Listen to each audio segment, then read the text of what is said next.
Hello and welcome to this video. This is Reva Makhani from Intellipaat, and today in this tutorial we are going to create this amazing React portfolio from scratch. And the best part about this is you don't require any prior knowledge of React or Tailwindcss to create this amazing project. So let's begin. First of all, on the screen you can see that we have our amazing moving background, and whenever you will hover your cursor, the particles will move away, and whenever you take the cursor back, it will link back. After that, on the right hand side we have one floating image, and on the left hand side we have our short introduction and one button. On click of this button you can download your resume. On top of that you have your navigation bar, and when you move over the links of this navigation bar, the text color will change. After our introduction, we have our overview section. Inside that, we have mentioned all the services we provide, and whenever you move over to this service, it will tilt and it will give you this beautiful looking glare effect. Right below that, we have our tools section, and on tools also, whenever you will move your mouse over, it will give you this beautiful shadow. After the tools, we have a project section. I have took only 3 projects over here, and this project box is also having this tilt effect and a beautiful shadow effect.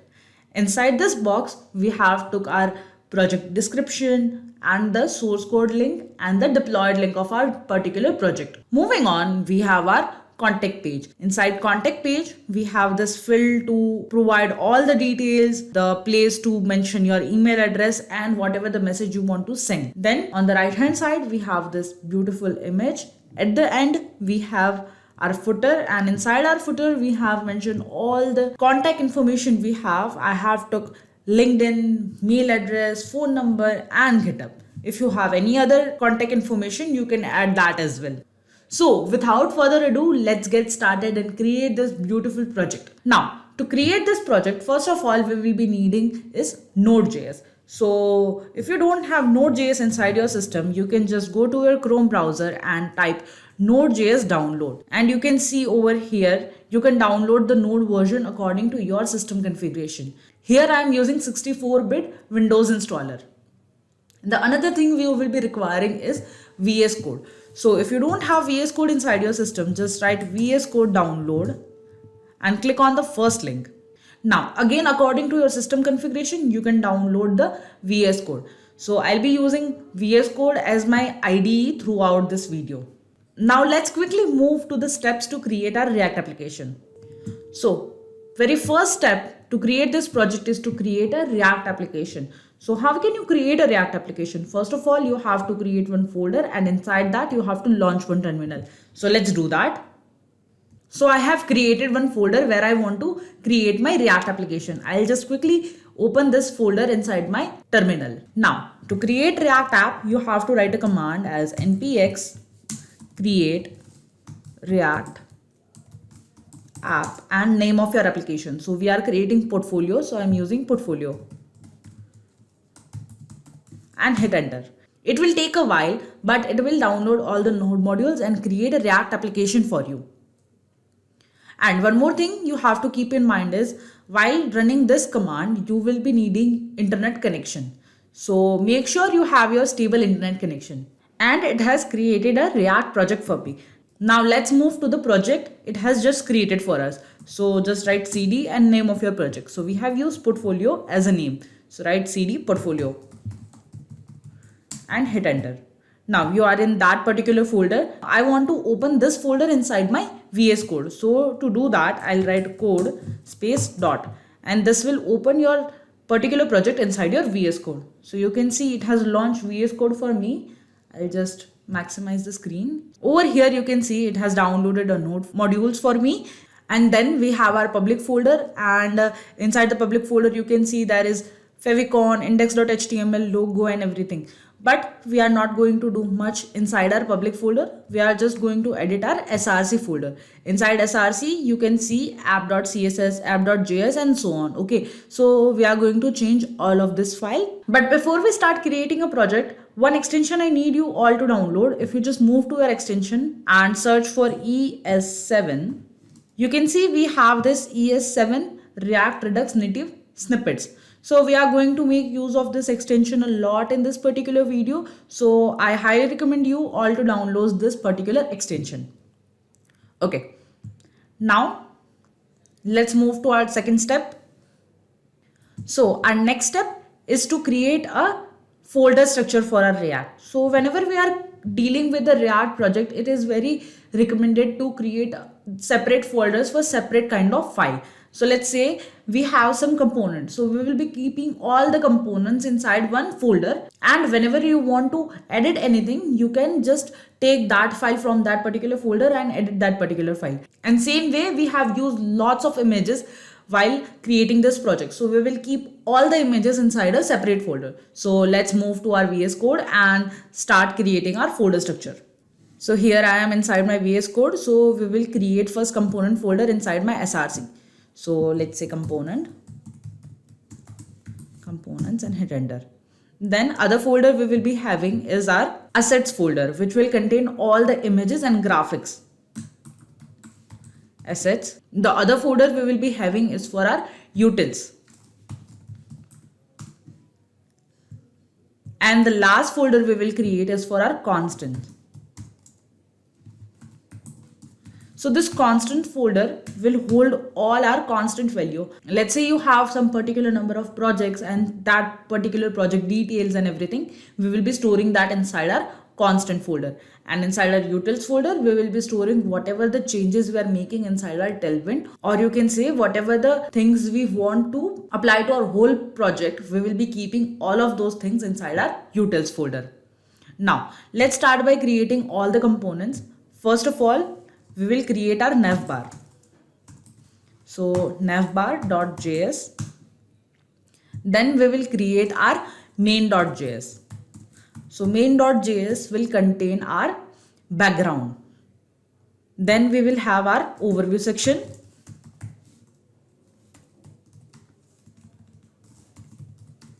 Overview.js. Then we have our About.js. Then we have Project.js.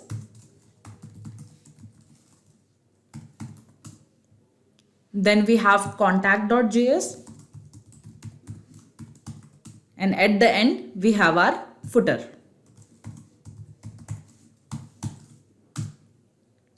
So I guess we have created all the components we will be needing to create this particular project. Now let's move ahead and start coding the project.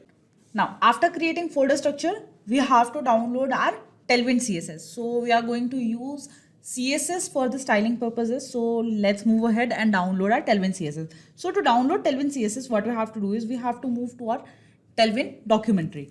So let's do that. So to open a Tailwind documentary for React.js, what we will do, we'll just write Tailwind CSS for React. So if I'll just hit enter, you can see over here, it is showing that install Tailwind CSS with create React app. Okay, so we have already performed this operations. We have already created the project. Right now what we have to do, we just have to install the Tailwind CSS inside our project. So to set up the Tailwind CSS, what we will do, first we will copy this part. This says npm install -d Tailwind CSS npx css init. Okay, so we will go to our VS Code, open terminal over here and just paste this and hit enter.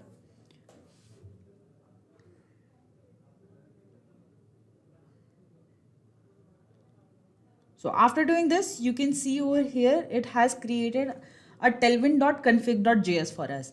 So we will move back to our Chrome, and here they have given some paths for our Tailwind config. So we have to edit inside our Tailwind config.js. Okay, so we'll copy this.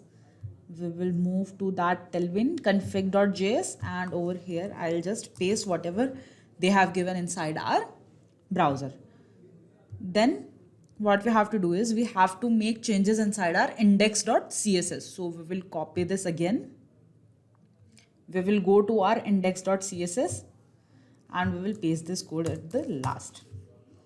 Okay, so our Tailwind is now set up. So if you want to check how our Tailwind is working, let's just copy this part and move to our app.js. So if you will move to your app.js, you will notice one thing, there are already code written over here, okay? But we don't want this code. First of all, if I'll just show you what this code does is, let's say npm run start and hit enter. This will open your project inside your browser. So whatever the browser you are using for default, it will launch your project over there. It will take few seconds to load. Now here you can see we have our React project working just fine, but this is already pre-built components of our React project. We don't want this, right? So we have to remove all of this. So we will move back to our VS code and delete all of this. Okay. If you look at the screen, now it's just a blank React application. What we have to do is we have to check whether our Tailwind is working or not. So I have copied the code from our Tailwind website and I'll just paste it over here. Now it's re-rendered again, and here you can see it is giving you hello world with underline. That means our Tailwind is working because we have said over here text 3xl font bold and underline. So that means our Tailwind is working just fine. Here you can see there is one warning message says logo is defined but never used. So we don't want this file, so we'll remove this. Okay. Now that warning message is gone. So our React project is working just fine. Okay. Now let's move ahead. Now, after downloading Tailwind CSS, what we have to do is we have to create a main.js. So what was inside our main.js? So inside our main.js, we had our background with TS particles. Okay. So what is this TS particle? TS particle is basically library of our React.js. So I'll just quickly move to my browser and I'll show you what actually your TS particles are. If you will just write TS particle inside your browser, you can see there are few TS particle links. We will go to this npm.js TS particles. Okay. So this will give you the installation plus all the prerequisite codes. Okay. So here you can see they have given us a command to install a TS particle, and over here you can see there are so many TS particle types. Okay, you can use this code directly to create that TS particle, but we will make some changes inside it. Okay, so first of all, let's start by installing this TS particles. So I'll just copy this code and I'll again go back to my VS code. I'll exit this terminal over here and I'll just paste it. Give it a few seconds and it will install TS particle inside your system.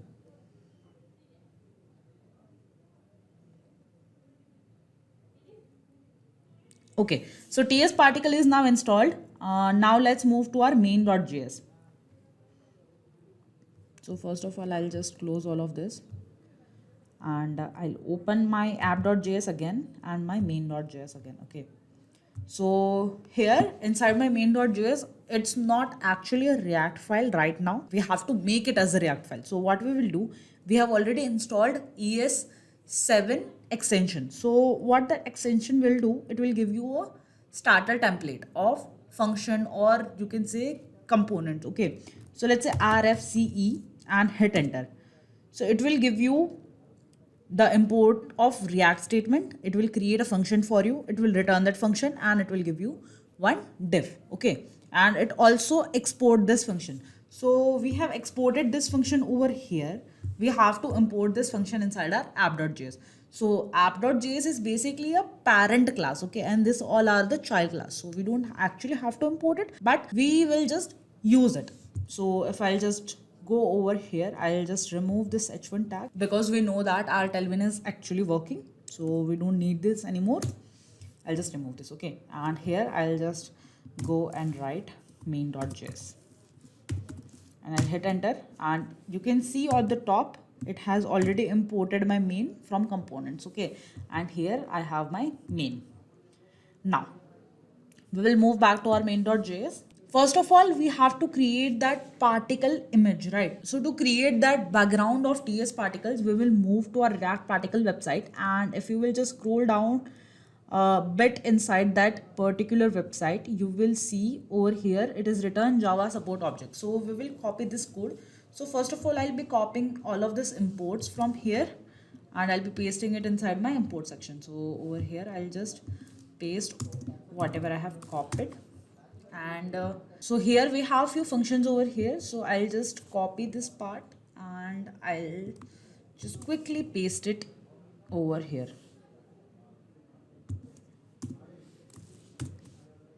like this.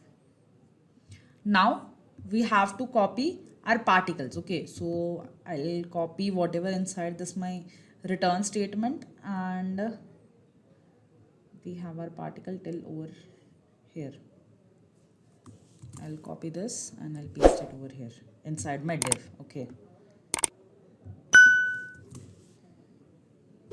now let's try to run this once. Okay,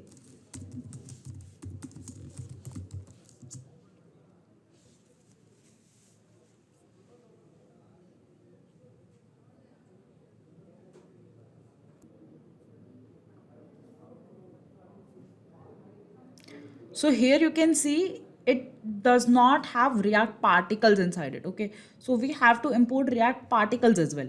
So we have make use of our React particles, but we have installed our React TS particles, right? So what we will do over here is I'll just write TS over here. After changing from React particles to React TS particles, you can see my project is running just fine. If I'll show you on the browser, you can see over here we have our particles. Okay, so here we have our background as blue color and these particles are of white color, which is looking very awkward.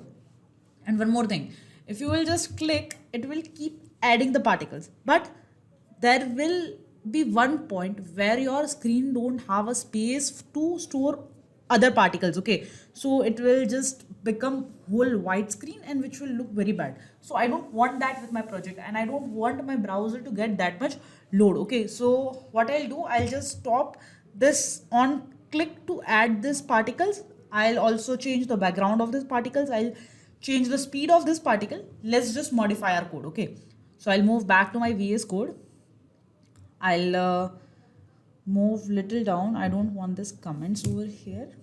Okay, so over here, first of all, what I'll do is I'll go to this div section and I'll give this a class. Let's say class name, and I want my maximum height as screen. Okay, and now inside my TS particles, here you can see there is a background color value. Okay, over here I want a white background. For white we have 6 times F. Okay, now let's move back to our code. You can see this is the white screen, complete white screen, because our particle colors are also white. So let's change that first. Here you can see there is one function as on click. Okay, so what this function will do, this will generate more particles on click. Okay, so I don't want that, so I'll make this as false. We want animation on hover, so we'll keep it as it is. Then I want the quantity to be same, but I want my color to be different because I want to see this, right? So I have figure out some basic color template. So right now I'm using EA580C. So this is a color code for orangish color. Okay, and similar color I'm using for my links. So this is for the particle, the dots you see, and this is for the links, or you can say the lines. Okay, so here. Now let's once move back to our output. So here you can see this is our output right now, which has a white background and an orange colors of particles and link. But we don't want that. Again, we want our particles to be little less and little bit slow. Okay, so we will change the speed to 3 because this is very distracting. This so much motion is very distracting. Then I'm changing the shape from circle to squares. Okay, so there are so many options. Here I am using squares for this project. And okay, let's keep other stuff as it is and let's see what is the output we are getting. So I guess this much motion is quite okay, right? And the size is also a little reduced. Okay, I guess this looks fine. Now let's move ahead. So before moving ahead with creating another page, let's first add some defined CSS part. Okay, so our next step is to add styles inside our utils folder. So let's move back to our VS Code and add some styles inside my utils folder. So here back I am inside my VS Code and I'll open my utils folder, and inside this I'll create one style.js. Inside this I'll create one constant styling for all of my text. Okay, so let's say constant, so that my margins and paddings will won't budge. Okay, so I want all the hero text to be of single font size. I want all my subtext to be of same size. Okay, so I'll do that. So I have created one constant variable and I'll also export the same variable. So let's export styles. Now I can use this created variable anywhere inside my project. And this is a variable, so I have to export it like this. Now let's start by writing some styles. I have already defined some of my styles, but we will add few CSS whenever we are writing that particular line of code. Okay, so first of all we have our hero head text. Head text. Inside this there are some few basic requirements. Let's say the color of my text will be violet. Text violet, and I want it 800. If my screen is large, in that case my text will be of 80 pixel. Then if my screen will be of small size, in that case my text will be of 60 pixel. We have to define all of this styling according to our screen sizes because we want our application to look responsive, right? So let's say text 40 pixel. Then generally I want my text to be 40 pixel. Then LG lending is equal to 98 pixel. So these are some of the styles which work best for me. You can change little bit here and there, okay, according to your requirements. After hero text we have hero subtext.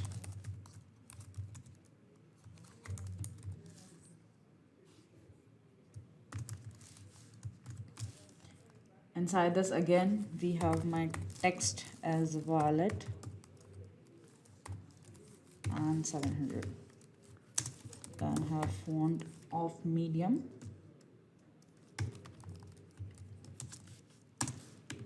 LG is equal to text 30 pixel.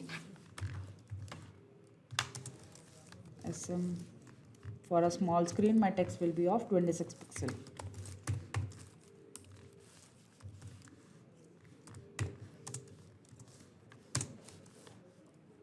Then for extra small screens my text will be of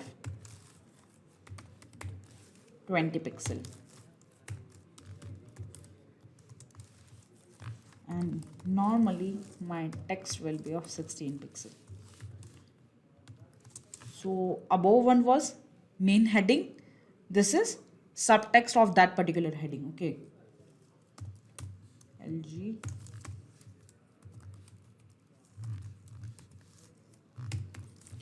pixel.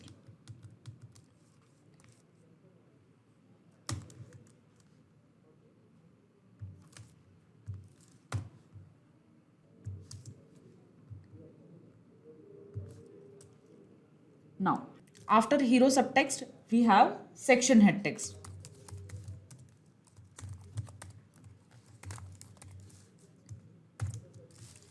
And over here again, we have our text as violet 600. So I have used orange and purplish theme for my project. You can change colors accordingly, okay. And now we will give our padding as 8, then MD For the medium screen, text will be of 60 pixel.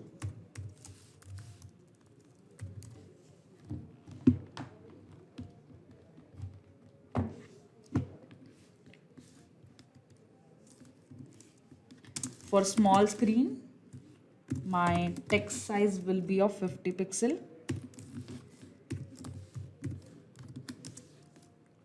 Then our access screen will have text as 40 pixel. Then text usually will be of my 30 pixel. Next we have section subtext.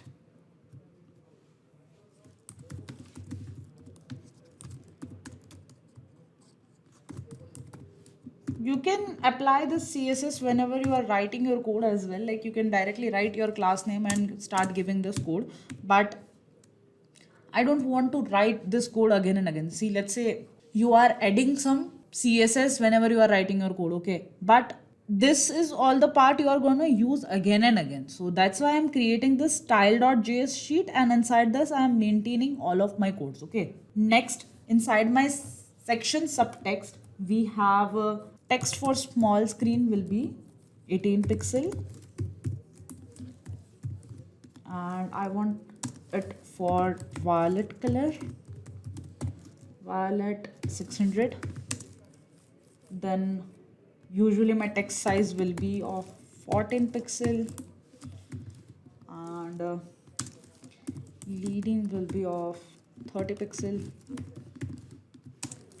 and max width will be of 3xl.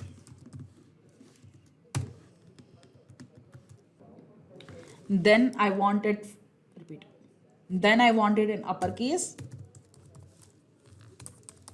and I want my tracking to be wider.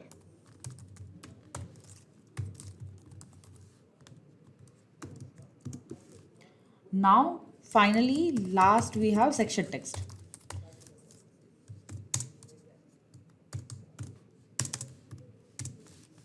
Okay, we will start by giving it margin top as 4, padding left as 8, text color will be of orange, and my text size will be of 17 pixel, let's say 17 would work, I guess.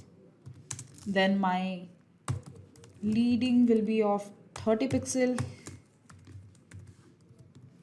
and max width will be of 3xl.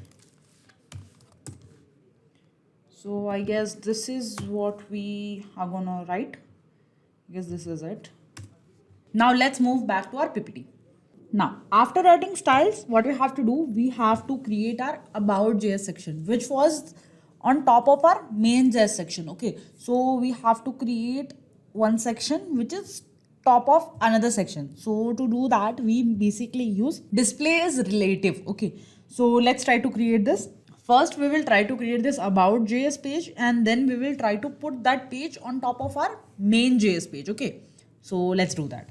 Before creating my About.js page, I have taken some assets and images and put it inside my assets folder. Okay, and here one more thing, I have one resume PDF over here which I have put inside my assets folder. So whenever we will be creating our button to download a resume, this resume will get downloaded. Okay, so this is some dummy resume. You can put your actual resume inside this folder. Okay, now let's move back to our VS Code.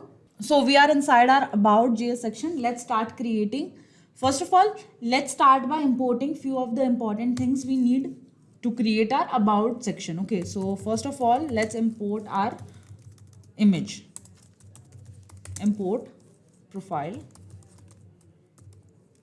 So here I'm importing the image that was floating. Okay, so let's say from, and you will have to give location over here. So that is inside my assets folder slash, and I guess the name was profile.png. So I'll just quickly find it and import it. After that, let's import our styles from util.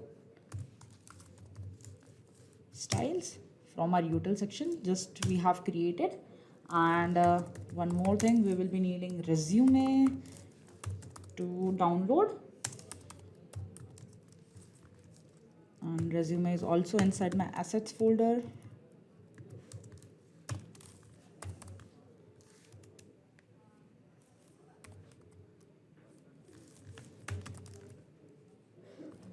.pdf.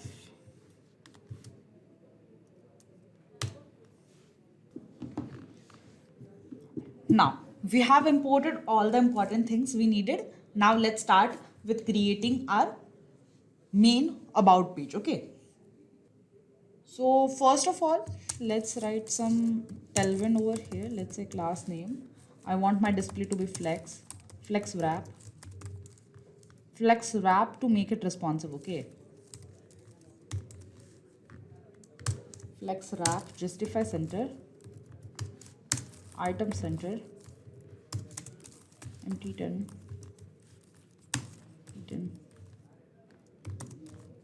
and I will give id is equal to home for my navbar. Okay,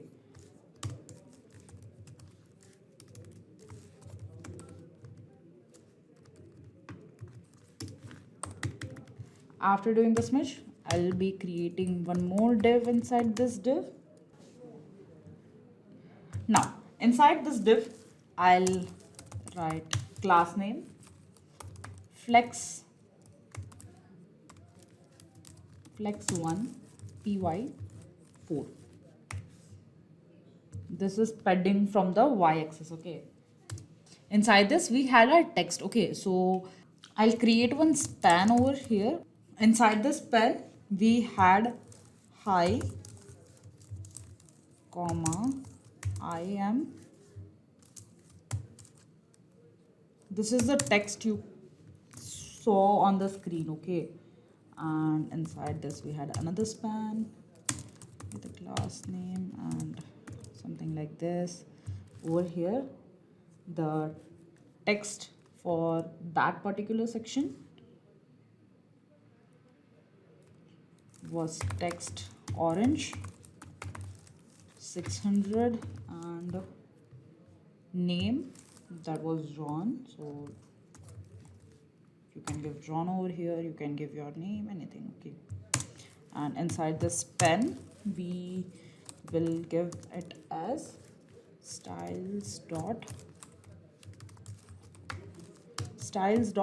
our hero head text. Okay, so now you can see why we have created our styles inside our utils folder. Okay, now over here I want one space, so for that I'll write dr is basically break line. Okay, and over here I'll give, now after this pen I want one break line, so let's say br slash, and here we had our what we are, so that was a mons type developer, so we will write that. So let's say class name, I have created one span over here, and inside this I'm giving it some properties, that was styles dot hero subtext, and inside this span we will write I am a mon stack developer,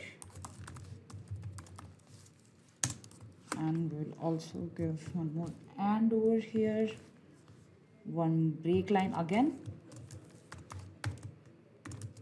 and we will write web designer.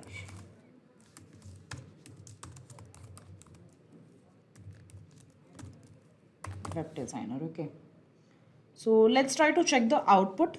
So to check the output we also have to import this inside our app.js. So I'm just using my about over here. Okay, it got imported. Now let's move to our Chrome and check the output. I have commented my main section so that I can see my about section. So here you can see it's looking very beautiful, and this is what I actually wanted. Okay, now what we have to do is we have to create one button over here, and on the other side we have to attach an image. Okay, so let's do that. Let's move back to our VS Code.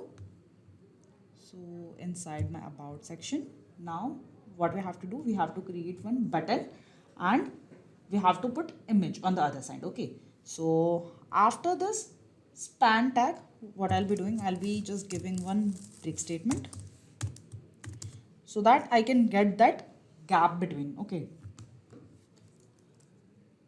Now, to create button, I'm using one div over here, and let's give this div some width. Let's say class name.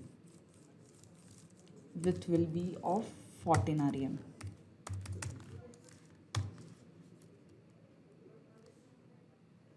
Now inside this div, what we want one anchor tag, because we want our PDF to get downloaded. Okay, so for that we have to use one link. So let's say anchor, and inside this anchor tag we will start by giving our href, and href will be my resume. Then we want it to get download, so name of our downloads will be resume. Then over here I want my target to be blank, and rel is equal to no ref. So we basically use this rel to no refer because whenever we are hosting this website, if this has so many links inside it, this won't get, rank on our Google. So that's why we don't want any refer inside it. So we'll just write rel no refer. Okay. Inside this, I want one text saying that it's a resume and one download icon. Okay, so let's do that. It's a div. I'm creating div over here. Inside this div, I'll be writing some classes. So let's say class name, and first let's start by giving a padding, some margin top, w is equal to 13 rem. This is the width of my button. Okay, and then I want my button to be a little bit rounded axle, text orange 500.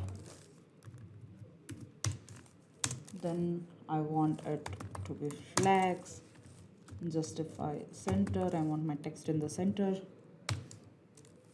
Border, let's say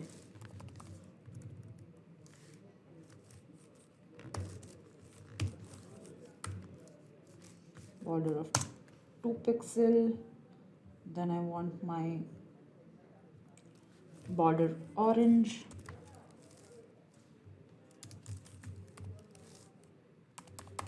orange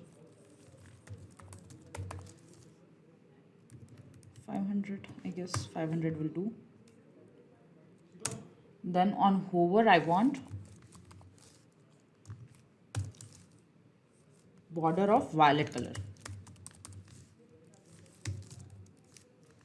violet 500. Okay, let's check for 500. Okay, and on hover I also want some shadow, so shadow, and color of my shadow will be pink 500. Inside this I want resume as my text, resume. Okay, so let's move to our Chrome and check for the output.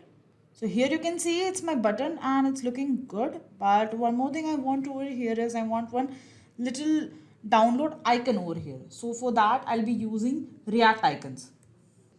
So let's move back to my VS Code, and first of all we will download a React icons library. So to do that, write npm I React icons.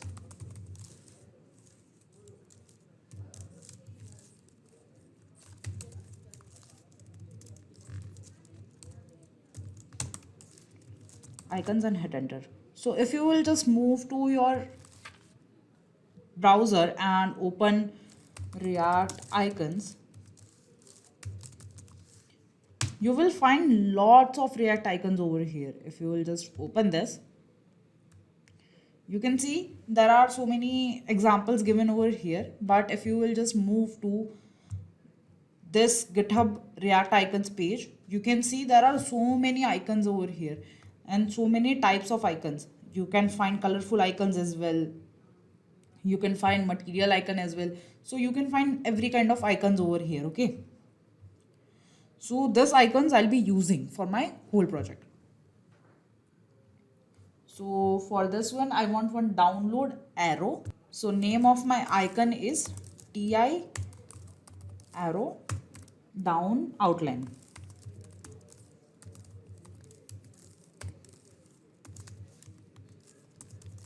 Outline, and this is from my React icons TI.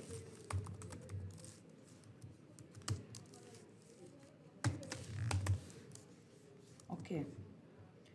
Now, where we want this icon, we want it before our resume. Okay, so we will add it over there. So here I'll be just using my TI down arrow icon. Okay, like this. Let's move back to our Chrome and look for the output. So here you can see, you cannot see that icon over here, right? It's not visible completely. So let's make it visible first. So I'll be writing some classes over here. I'll be giving some tailwind to it, and over here let's say text is equal to LG, margin right is equal to 3, margin top is equal to 1, and text as orange. Orange 500 we have used, right? So orange 500. And here I want, okay, let's go back. So let's try to reload this. Okay, now you can see there is some tiny icon over here and it's looking good, right? Now the last part what we have to do is we have to put one image over here. Okay, so let's do that. Let's just make it in a single screen. Okay, so I want this after this div. So this is inside my main division. Okay, so inside this division. Okay, so I'll just go down over here and I'll create one more div over here. Inside this I'll be giving some class name flex wrap.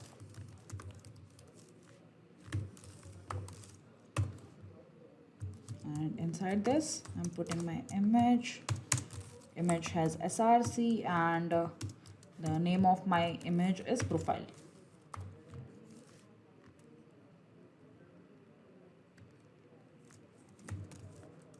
Profile, and alternate for my image will be profile. Now let's give some classes to this. It's a class name and I want the element and object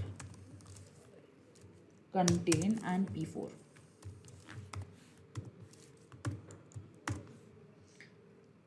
Let's move back to Chrome and see what we got over here.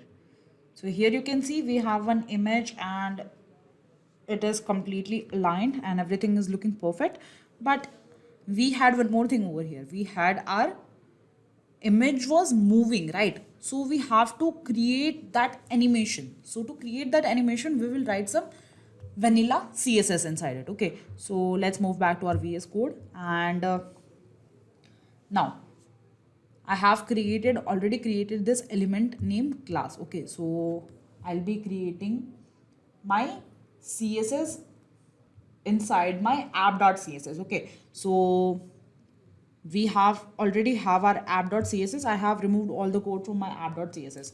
Over here we will start by writing the name of my class, which was elements. So let's say elements, element, and name of my animation name is float. We have to create a floating animation over here. Then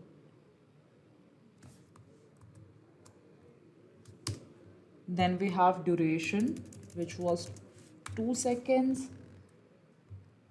Then we have timing function.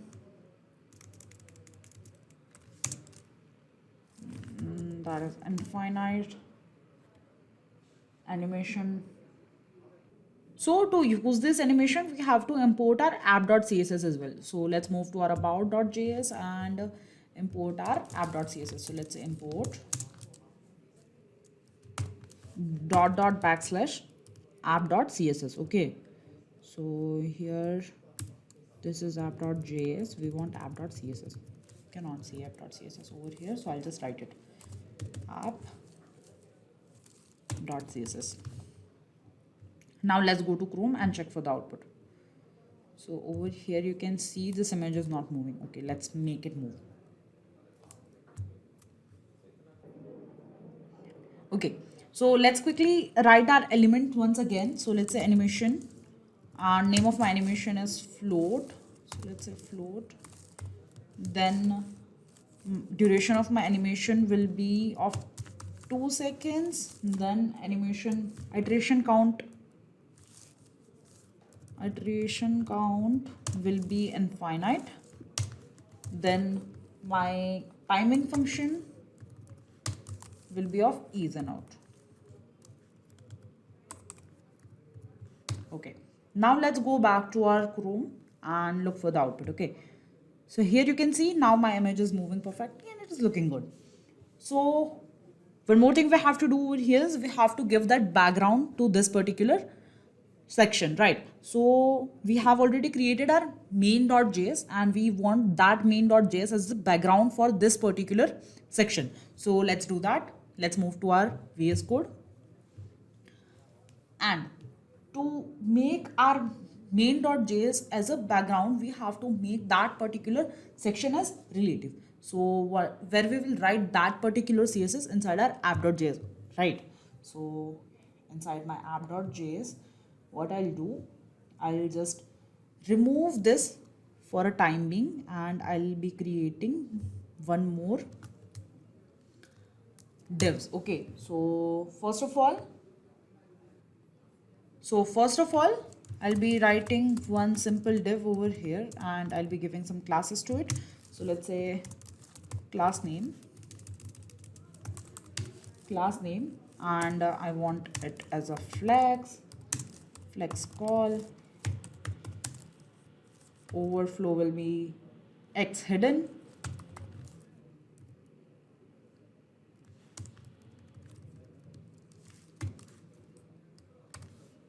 Okay, and first of all we will have our navbar, but we haven't created navbar yet, so we will first try to figure out our main and about section. Okay, so first of all, let's create one more div over here. Let's say div and class name,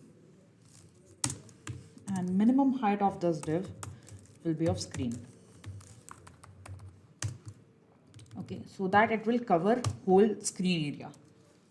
And now the main part comes. So first of all, we will make our display as absolute.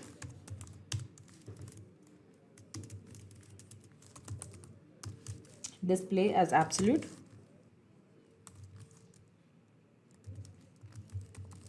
Absolute. Okay, and inside this we will use our main class. Say main.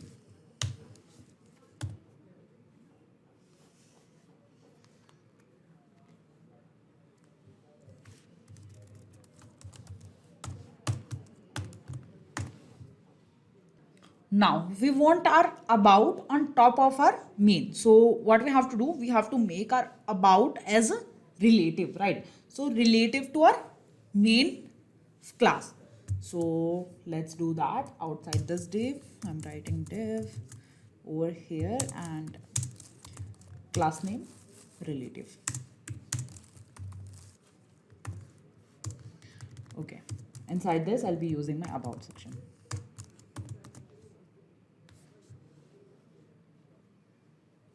Now after this div, I'll be creating one more div, and inside this div we will have our other sections as well. Okay, let's move back to our Chrome and see whether we have achieved the output or not.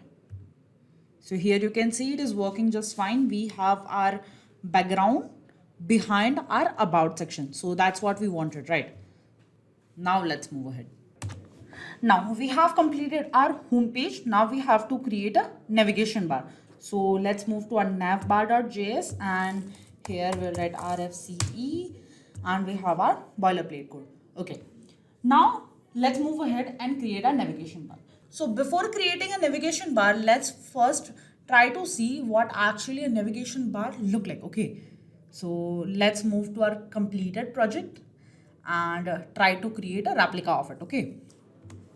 So here is my completed project. If you see, this is a navigation bar. It has one logo and there are some links. Okay. So if I'll just inspect it and check the responsiveness of the navigation bar, you will notice one thing over here, that whenever I'm creating or making this website inside my phone, in that case, my navigation bar does not show options. It giving me a burger menu. Okay, so hamburger menu, if I open it, then I can get this links over here. Okay, so I want to create it like that. So in my phone, it will become a hamburger menu, and whenever I'll be viewing this inside my laptop, it will show a complete navigation bar. Okay, so if I'll just once again I'll exit this, and if I'll just again inspect it, you can see, and if I'll just put it at responsive, you can see over here, when I'm going to 710, it is becoming a hamburger menu. Okay, so we have to implement this toggle button. So on click of this, the navigation will close. On click of this, navigation will open. So let's try to do this. Let's move to our VS Code. So inside my VS Code, first of all, what I'll do, I'll start by creating one nav. Okay, something like this. Okay. Okay. Now, one more thing to notice when creating a navbar is, the navbar is always staying at the top. Whenever you are scrolling your website, navbar is not moving. So we want our navbar to be sticky at top. So let's do that. Move back to our VS Code, and inside my nav, I'll write some classes over here. Let's say classes, class name. We want our navbar as fixed at top, width is equal to full, z index is equal to 20, top is equal to 0, and background color will be orange 100, I guess. Let's try orange 100. Okay, then BG opacity will be of 80%, because it's not completely dark, it is like little bit transparent in nature, so we'll do that. Then let's create one more div over here, and in this div, right, class name. Now again, for our screen, whenever our screen will be of full length, the maximum width can be of screen, right? So we don't want it to get overflow, that's why we are making it as max width is equal to screen. And again, this will be flex wrap, because we want to make this responsive. Flex wrap, and items center, justify between, and mx auto.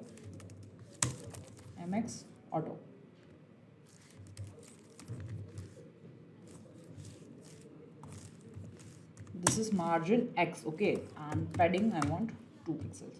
So then we'll be having what image over here.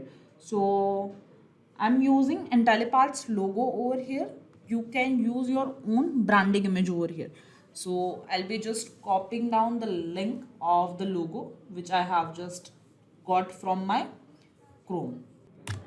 So over here, first of all, we'll create one image tag, and inside my src, I'll paste the link of my logo. Okay.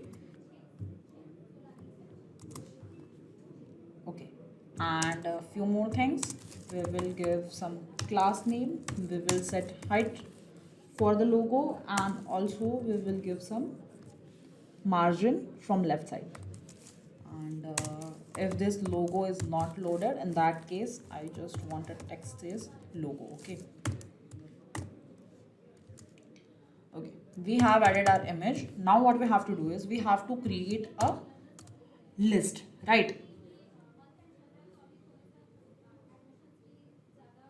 So after logo, what we want our list. Okay, so we will create one unordered list, and inside that list we will create some links to move across your portfolio. Okay, so over here I'm just creating an empty div to make that button and everything. Okay, so right now I'm just keeping it empty. We will try to understand the logic for toggle button later, but right now what we will do, we will just first create our unordered list. Okay, so for that I'm creating one more div over here, and inside this div I'm creating one unordered list like this. And now I'll give some classes to this unordered list.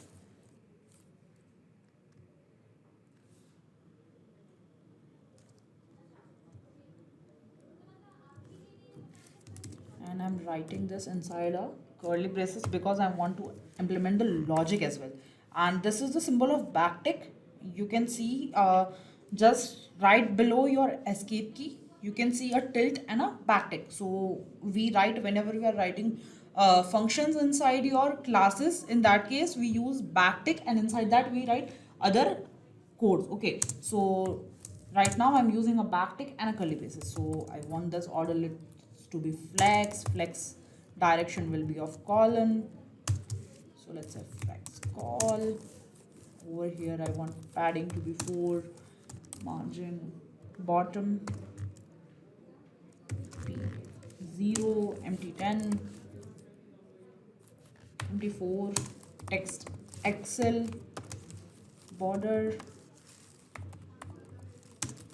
cursor. Whenever I want my pointer to be cursor whenever it is coming over the list. Okay, so cursor pointer, border gray 100, then I wanted rounded LG,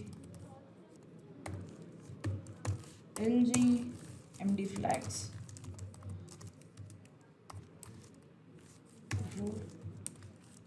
and MD space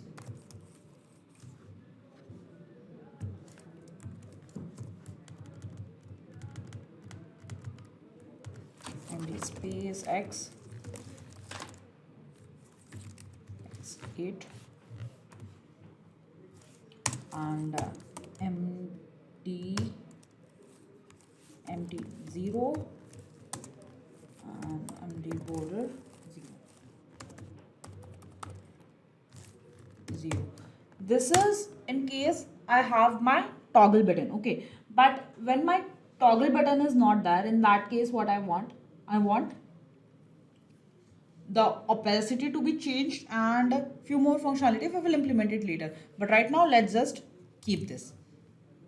Now inside this I'll be creating some list. So li, and here I'll be creating one div, and inside this div I'll be putting everything. Okay, so I'll be writing all of my Tailwind code inside my div.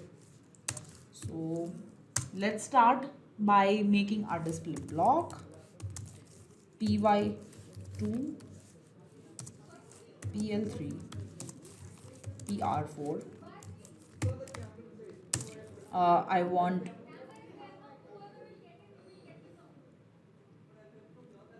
this as a rounded, so rounded md p0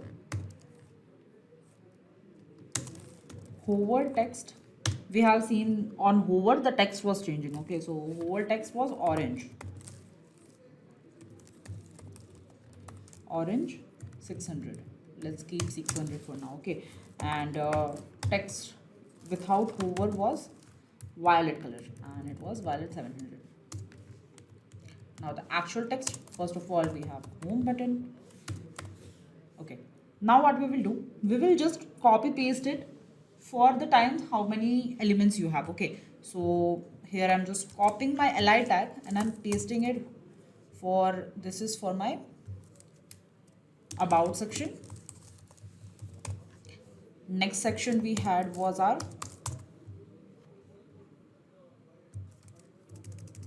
project section. So we will write projects over here, projects. Then after projects we have contact section. So here I'm writing contact.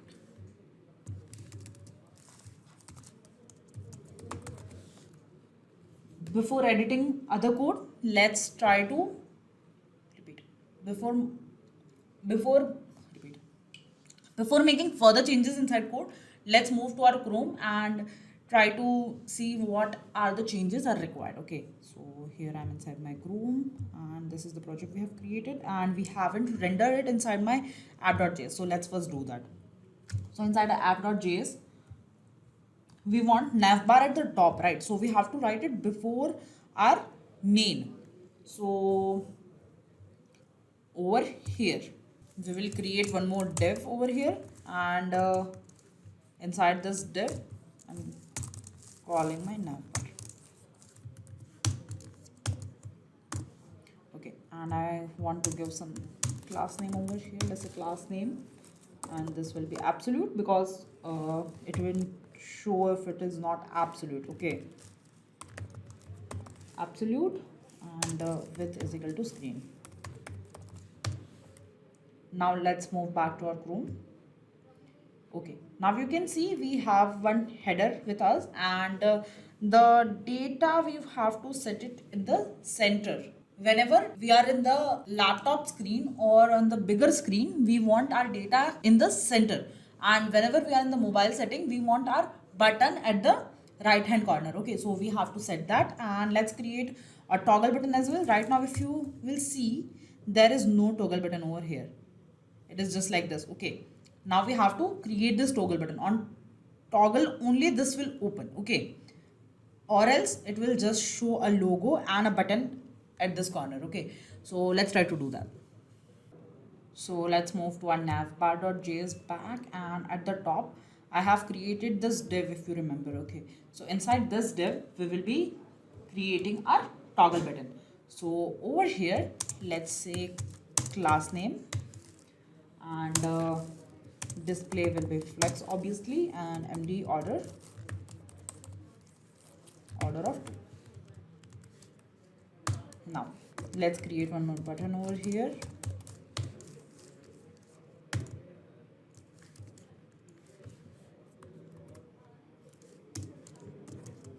And we want, on click of this button, the toggle function will call. We will create this toggle function later, but right now I'm just writing on click, and we will create this toggle function later. Toggle. Okay, now let's give some styling to this button. Okay, so let's say class name, and over here we want inline, flex, item center,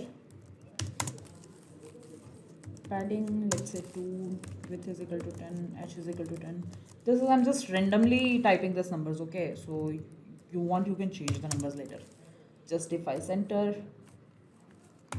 text sm, text gray 500,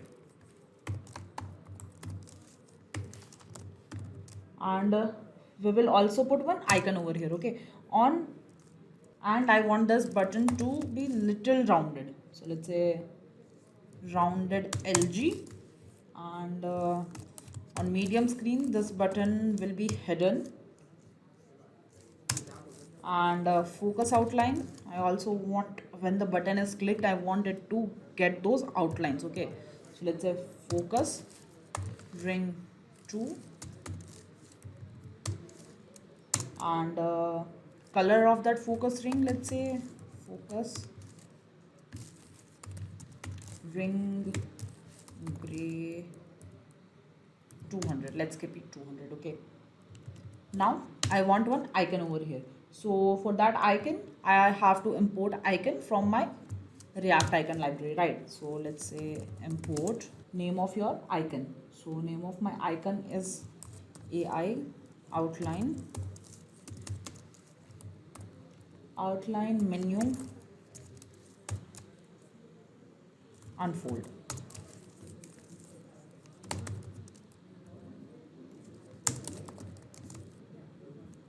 From React icon slash AI. Okay.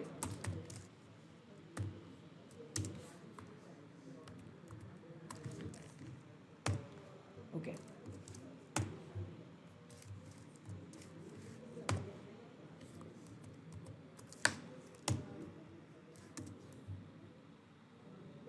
Okay. Now let's add that icon over here. So we will just use AI outline unfold and okay. So we got our icon. Let's write class name over here and let's give some color to it. Let's say text color, text orange, and 400 text LG. Okay, this is the size of my icon.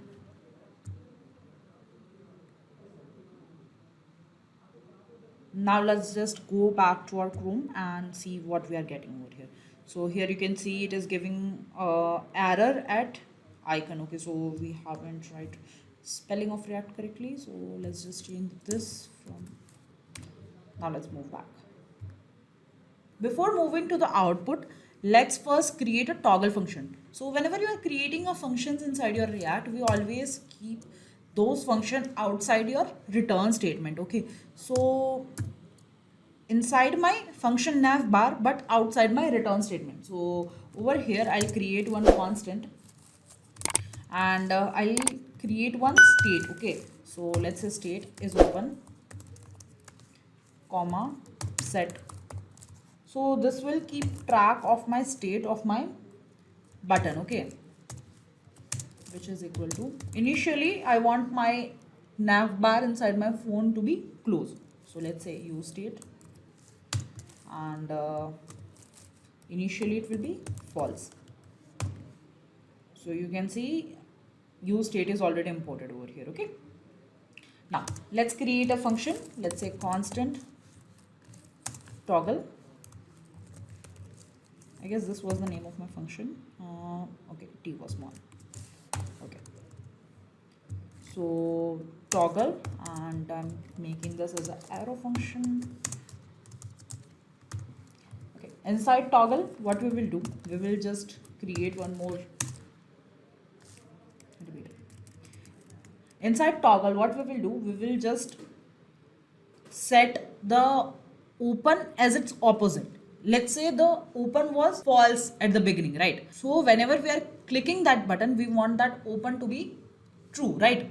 So what we will do, we will just set open as whatever the value opposite of that particular value. Okay, so how we can do that, we will just write set is open and inside this we'll pass not open is open. Okay, so this is how you can create your toggle button. Let's move back to our Chrome. Okay, so here you can see now we have a perfect navigation bar. If I'll just minimize this, or you can say if I can open this inside my mobile setting, you can see here I have this open navigation bar. Okay, but it's still not showing that button thing what I actually want. Okay, so if you can see here in the middle somewhere we have a small tiny button, but I want that button over here and I want this to open whenever that button is clicked. Okay, so we have to do that. So how we can do that, we have to make changes inside my CSS. So if I'll go back to my VS Code and over here when we have given that back tilt and we have wrote inside, we have given back tilt and inside that we have wrote some Tailwindcss properties. So over here we have to make changes inside my CSS file. Okay, so over here what we will do, we will just write a dollar symbol and this is how you can create a ternary operations. Okay, so like this, and curly braces. Inside the curly braces we will check whether is open is true or not. If the is open is true, I want my bg color to change from orange 100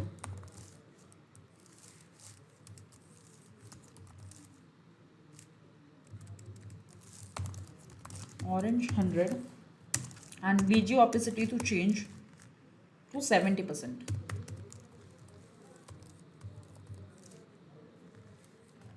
70, okay. And this is more than one value, so we have to give a single inverted comma also over here. And if not, if the is false, then I don't want to make any changes inside it. So okay, now let's go to our Chrome. So on full screen it is working just fine, but in mobile view, if you see here, I again have the button, but still the view is not changed. Let's try to change this view. Okay, so over here what I have to do is, whenever I am in my mobile setting, I have to change the display type. So first of all, we have display type as flex, but whenever I am in my mobile, at that time I want my display to be blocked. Otherwise, if the display, if I'm not in my mobile view, I want my display to be hidden, so that that button is not open. Okay, so let's try to do that.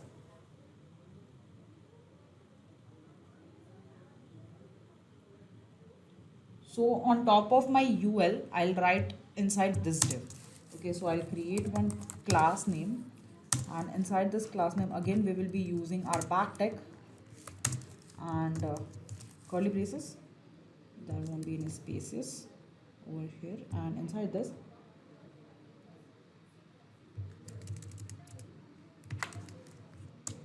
curly braces backtick, and inside this we will write item central, justify between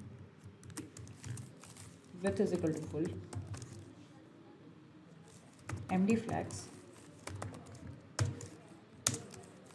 md width is equal to auto,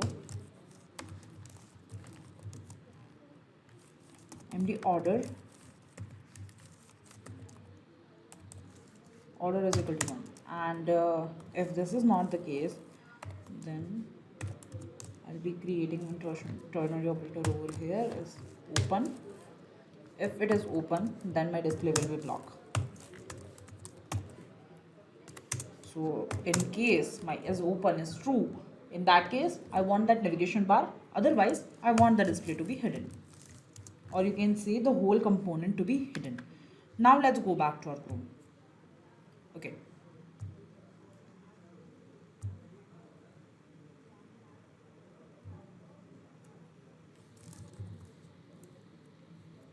so if I'll just do this, you can see it is still not working. Why it is not working?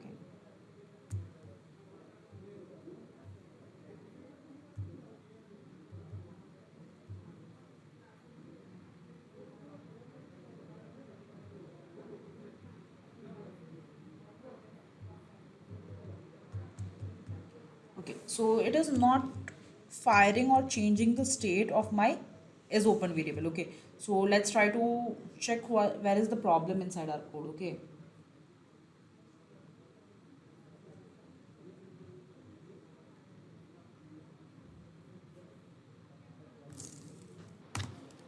so if I'll just inspect it, over here you can see our navigation bar is working just fine. So you can see this button is toggling, and my button is at the right hand side corner, and all of the options are on the left hand side below my logo. So that's what I wanted. So our navigation part is clear, and now we have to create other part. Okay, so let's move back to our PPT and see what we have to create next. So before creating a project.js section, let's try to understand what are the components we have inside our project.js. Okay, so let's move to our already created project. So this is our already created project. Inside this, if you can see, there is one heading, there is this text, and there are some services we provide. Okay, and there is this tools type. So what we will do, we will create one separate file and store all of this. We will store the heading, we will store this text over there and this images. Okay, so wherever we are creating one component, we don't have to copy paste components again and again. Okay, so we will create just one component and then we will create one for loop, and using that for loop we will create all of this component. So in future you will add some tool stacks, or whenever you in future you add some services, you don't have to create separate code, you just have to change single file, and by adding data in that single file the changes will reflect inside your portfolio. So let's do that. So let's create one file inside my constant. So inside my constants I'm creating index.js over here. Okay, and inside my index.js what I'll be doing, I'll be just pasting all of my code. So in this code what I have done, I have imported all the required images for my project. So you can import the image according to your requirements. Okay, so here what are the images I have used inside my portfolio, which I have already created and showed you guys. So those images I have imported over here, and then I have created separate sections, or you can say separate objects for the things. So over here, first of all, we had services, right? So I have created one services object, and inside my service object what I have one title and one image. If I'll go to just already created, you can see that there is this title over here and this image. So I have just simply returned that inside my constant list, or you can say object. Okay, so similarly I have done with the technologies. So here you can see there is this title, and inside icon I have given the name of the icon which I have imported. So if you just look above over here, there is this web I have imported, and I have used that web as the icon over here. So I hope this part is clear to you, so don't get confused while creating this index.js file, or you can say constants file. Okay, similarly we have done for the technologies, name of the technology and icon for the technology. So again, if we go to our already created project, here is the same thing.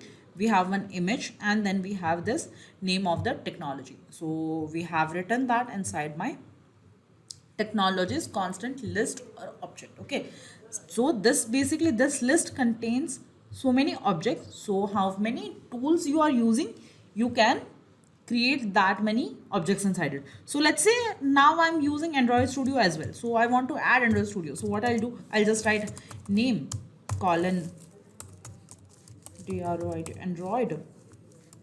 So to write Android I have to Android.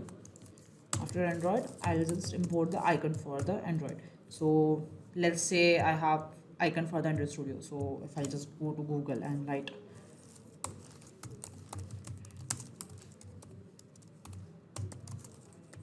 icon. Okay, let's say I'm importing this single image, save as image. Okay, and over here I'm just saying Android, and I'll go to my downloads folder. Okay, so I have to crop this first. Okay, let's get some other image. Let's take this image. Okay, so let's say I'm just saving this as an image, and I'm writing Android over here, and I want to replace this file. Okay, now what I'll just do, I'll just go to that folder, that particular folder. I'll just copy this and I'll move to my project file. So where is my project? My project is inside my project one. So if I'll just go over here, you can see I have images and my assets. So over here I'll just paste my Android, and what I'll do, I'll just import that Android image over here. So let's say import Android from /assets / android.png, right? And over here I'll just write Android. So this is how you can add anything inside your object list. Okay. Similarly, we have for projects. So if we go to our created project and see, so over here we have uh, two links which contains Netlify and GitHub, one image of that particular project, name of that project, and description for that particular project. Okay, so what we will do, we will create that many objects, or you can say that many variables inside my object list. Okay, so here if I'll just move back to my VS Code, so if you look at over here inside my projects, we have the name of our project, description of my project, and I have also given some tags for which from which technology they are created. You can add this or you can remove this, is your wish. There is this image of the project, the source code link, and the deployed link. Okay, so this deployed link of my Netlify and source code link of my GitHub. Similarly, I have two more projects. You can add other projects as well. This I have added, and at the end we have exported all of the variables we have created, variable list we have created. Okay, so first we had created services, so I have exported services, then technologies, and then projects. So we are going to use this index.js in our whole portfolio. Okay, now you get it how you can change your portfolio using this particular file. Okay, you can edit any data inside your portfolio using this particular file. Okay, now let's just move ahead and create our overview section. So if I'll go just to my overview section, and if I'll just write rfce, okay, I have my boilerplate code with me, and now I just have to create a section. So in this section we know that there were some tilt were used, right? And there were some transition and animations inside this particular section. So let's see how you can do that. So if I'll just move back over here you can see there is this, this tilt is used. And if I'll just refresh this, now you can see this part is in the parallax. So whenever the object is moving above anything, so you can see this is a still background. Okay, and whenever you are scrolling this is going on top of that, right? So the background you have created with the Particle.js is still, and whatever the part you have created later is moving on top of that. So we have to create this introduction part and other parts on top of that particular div. Okay, so here you can see we have this tilt, so we have to use our tilt.js for that. So let's first start by importing our tilt.js. So if I'll just go back to my VS Code, and I'll open one more terminal over here, and inside this I'll just write npm I react parallax tilt.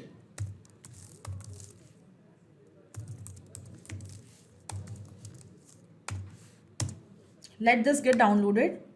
Till then we will just visit this website.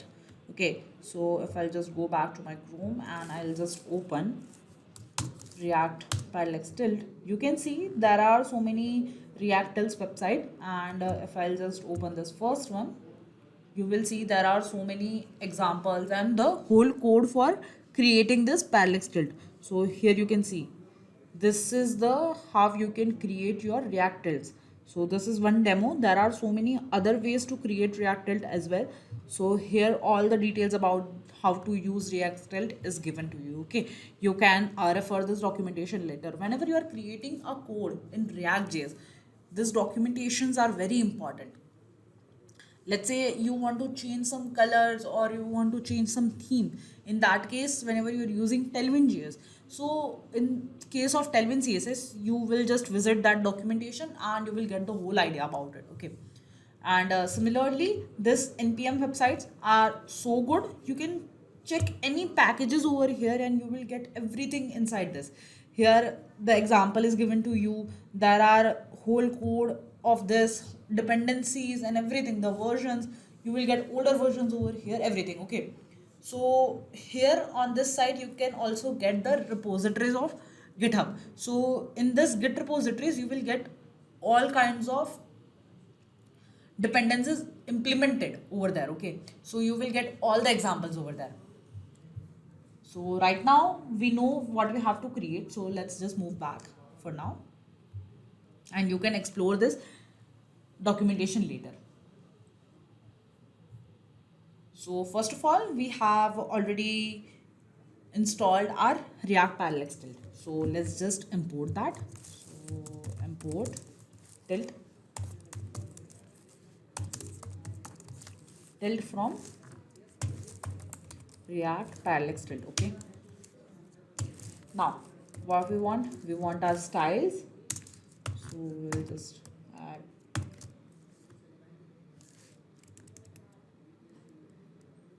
Now what we want our styles. So let's just import styles. Then we want our data from my constants file. So let's say import. What we want in this section, we want technologies, services from my constants file. Okay, and one more thing I'll be importing over here, that is framer motion. So we will install this framer motion. This is also one library of React.js, that is framer motion.js. Okay, so let's just install this as well. npm I.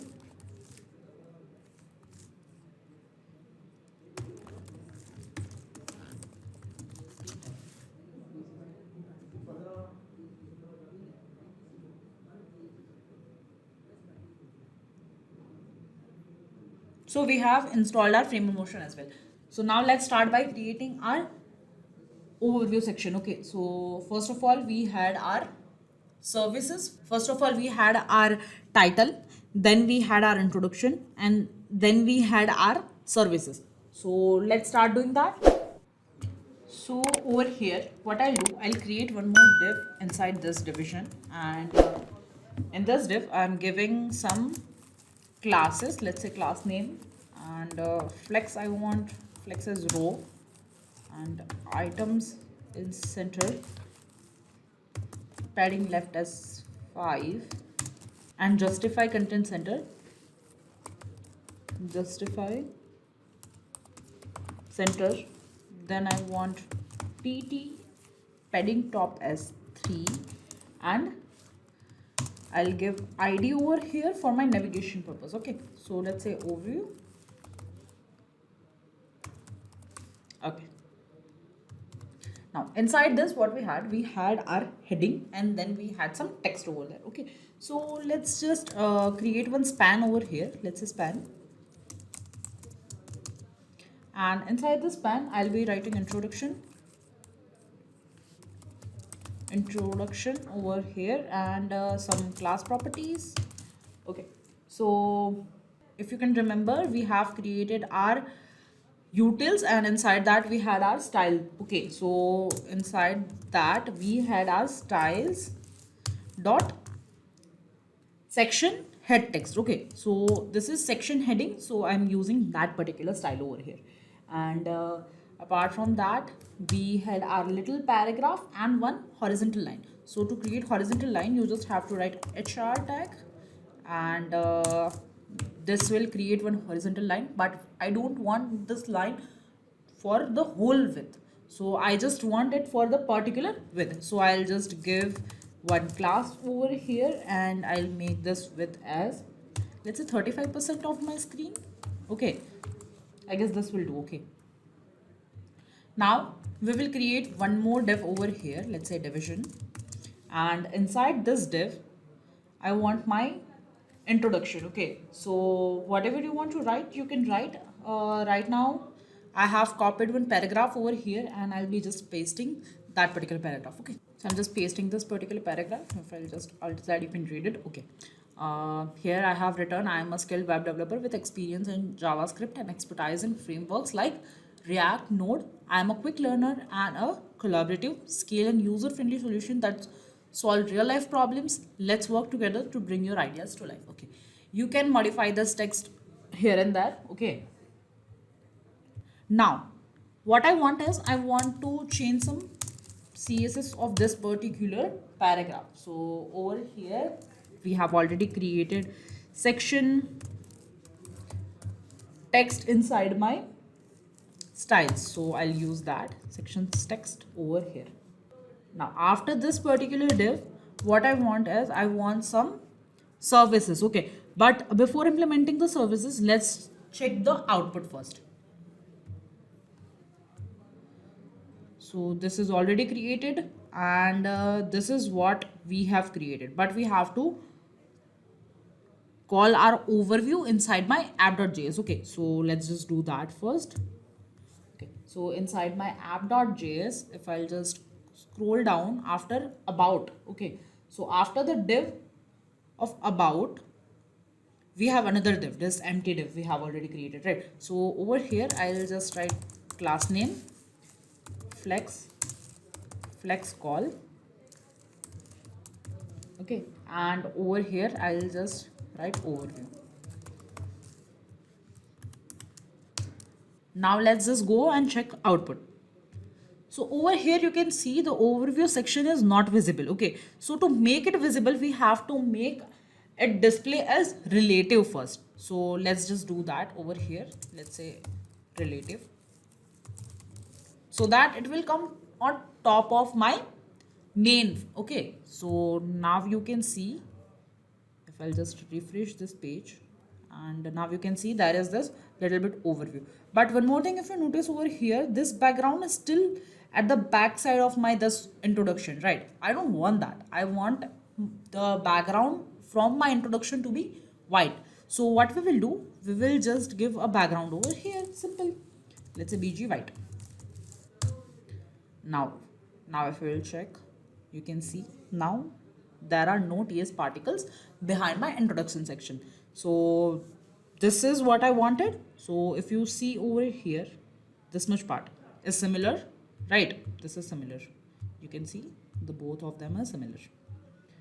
Now let's just move back to our VS Code and implement the rest of the code. Okay, so now we want our services. So to create the services, we use our tilt. But before implementing tilt, we will also create one more div.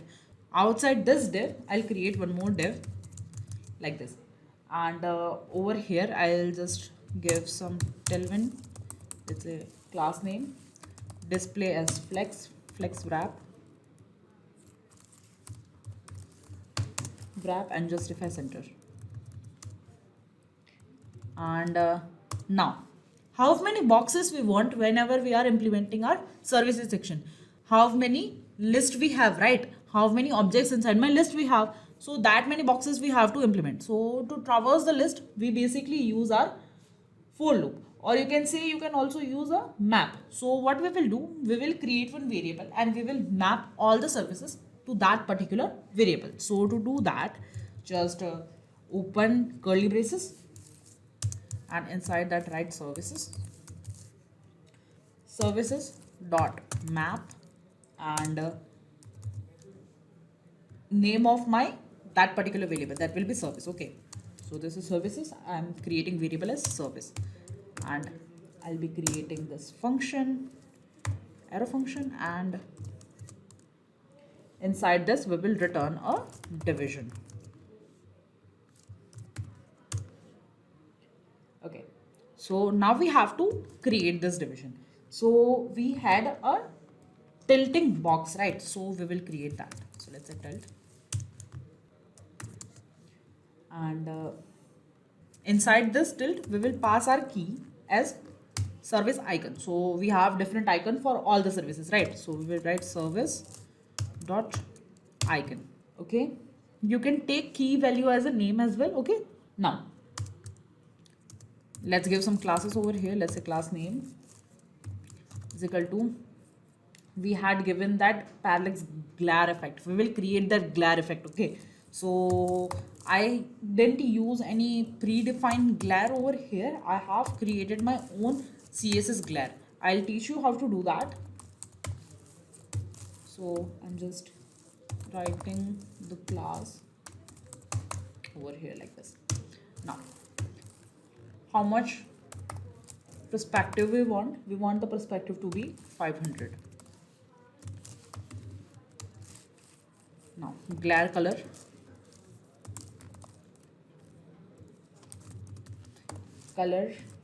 and whatever the color you like. Here I have used this beautiful orange color because my theme is orange. Okay, and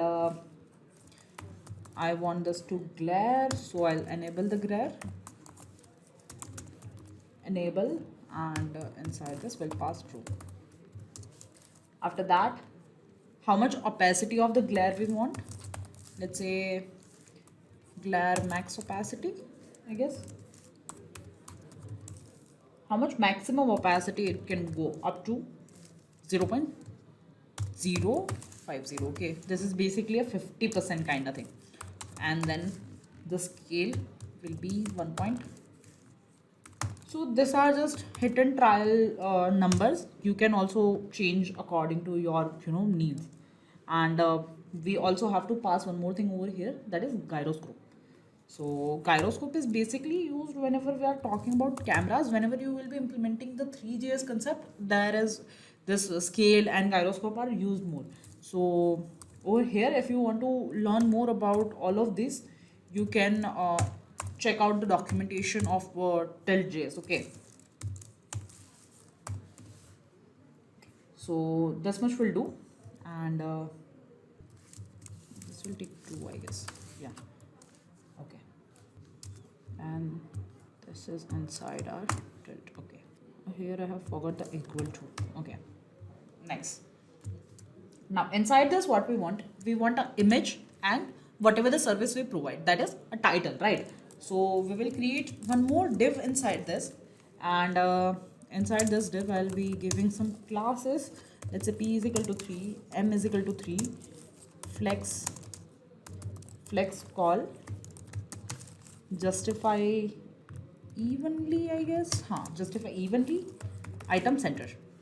Okay, and inside this we will give our image and class name. Obviously we have to set the height and width of my image. Let's take 100 pixel for each, and we will also pass our src over here, and how you can pass an image src service dot icon.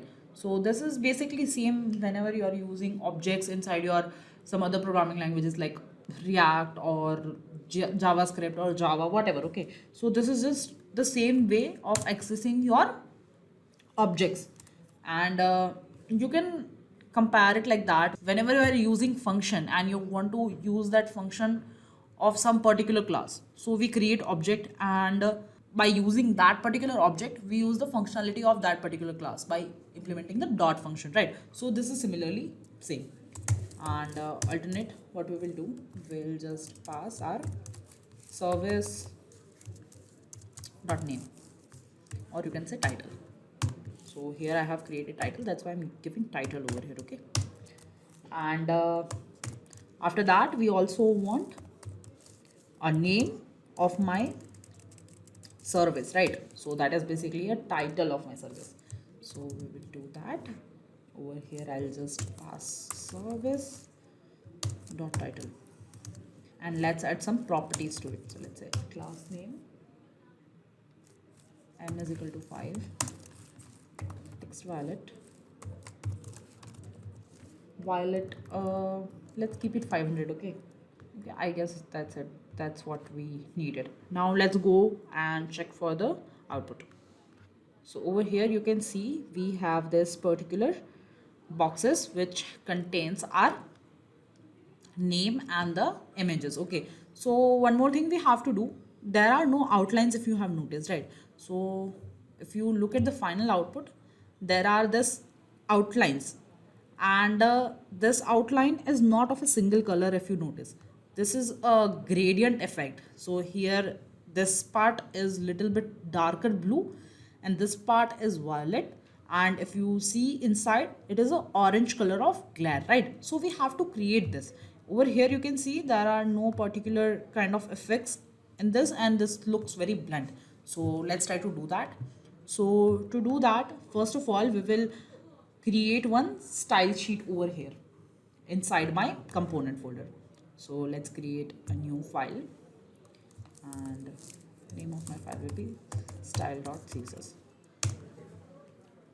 And inside this style.css, we will inside the style.css, we will create that border effect. Okay, so this is the name of my class. I have just copied.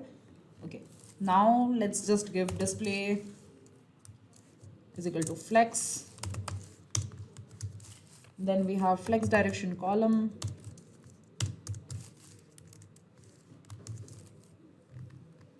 Then justify center. Content center. Next we have align item center. Then we have width is equal to 250 pixels. Then height is equal to 250 pixels. We want square, right? Then margin, let's give margin as 40 pixels, so to make it, you know, bold and big. And border width also 2 pixel. Now border of a solid color, so border of style solid. And let's create one gradient effect. So to create a gradient effect, we basically use border image. So like this, you can use border image. Okay, and inside this border image, what we will pass, we'll pass linear gradient.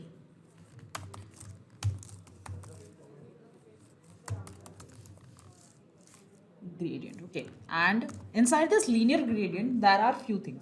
First of all, from where to where we want. So let's say I want the gradient from to right, and then we start giving the colors. So basically, whenever we are using this border image and linear gradient, there we can use 3 or 4 colors. Okay, so I am using only 2 colors over here. You can add more colors according to your needs. Okay, so let's just say red comma yellow. So this is just an example. We will add other colors as well, but let's just right now look at the output. Okay, we have to import the style.css inside my overview as well. So if I'll just go over here, and if I'll just import my style.css,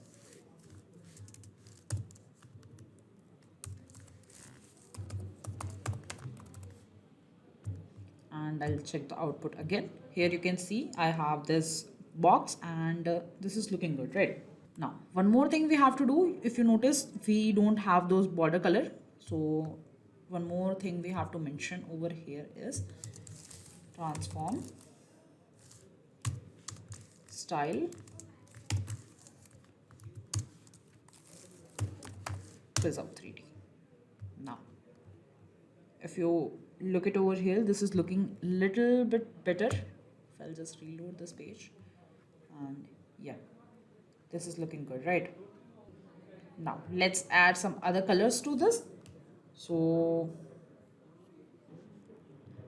now I have added a color over here. So I have used this beautiful blue color and this purplish color over here. And if I'll show you the output, you can see this is looking exactly similar as the created portfolio. Okay, so you can see this is giving you a glare, and let's check ours. Yes, this is also giving you a glare effect.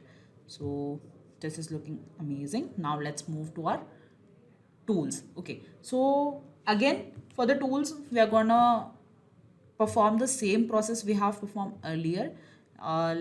Let's move to our overview. If you see what we have done, we have created the map. Okay, we have implemented a map over here, and we have mapped it with a key value. Okay, and according to that particular key values, we have created that many blocks. So if you have noticed one thing, we have returned this code only once, but it got implemented twice. So if you just look over here, there are 3 boxes, right? But we have just written the code for once. So that is because of we have implemented a map function over here. So map function is basically of our JavaScript. Okay, so if you know few particular functions of our JavaScript such as map, filter, and if you know how to write a for loop whenever you are implementing your code, so this kind of thing is going to be very helpful for you. Okay, so let's just move ahead now and implement a tools over here. So outside this block we will be creating one more div. Let's create div over here, and inside this div I'll be giving first some class names. Okay, I was not supposed to write here, I was supposed to write over here.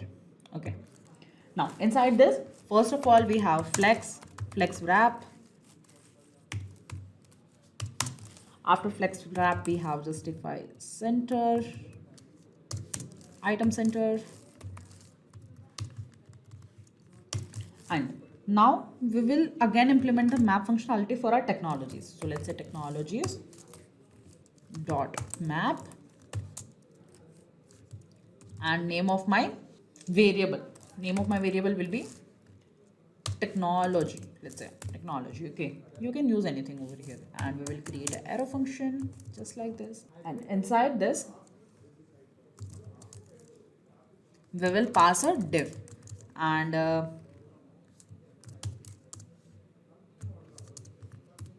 this div will have a key as a name of technology. Let's keep name as a key this time. So let's say technology dot name, right? Now let's write some class name over here, and let's give margin as 4, margin top as 5, hover transition height is equal to 100 pixel, width is equal to 100 pixel, rounded, I want it rounded, let's say 3 XL, and shadow, let's give 2 XL. Okay, and I want one border of 1 pixel, so let's say border 1 pixel, and the color of my border will be violet. Let's give 400 this time. Okay, and on hover I want shadow of orange color, so I'll just say shadow orange 300, and hover shadow will be shadow. Okay, that's it. Now what we want inside this div, we want a image, and outside that box we want a name of that particular technology or a tool. Okay, so let's give image over here, and class name p2. I just want to give padding over here, nothing else. Okay, src, and src has technology dot icon, right, because it's an image, and alternative we have technology dot name. Now after this image, what we want a text, so let's say div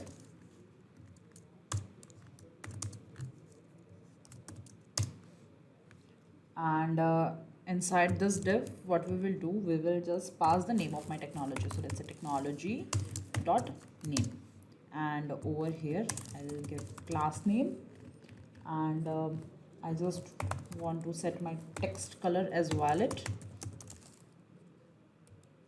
600, let's keep, and then justify center and flex. Now let's check the output first. So over here you can see the images are not coming we just have the boxes and the names are not coming as well.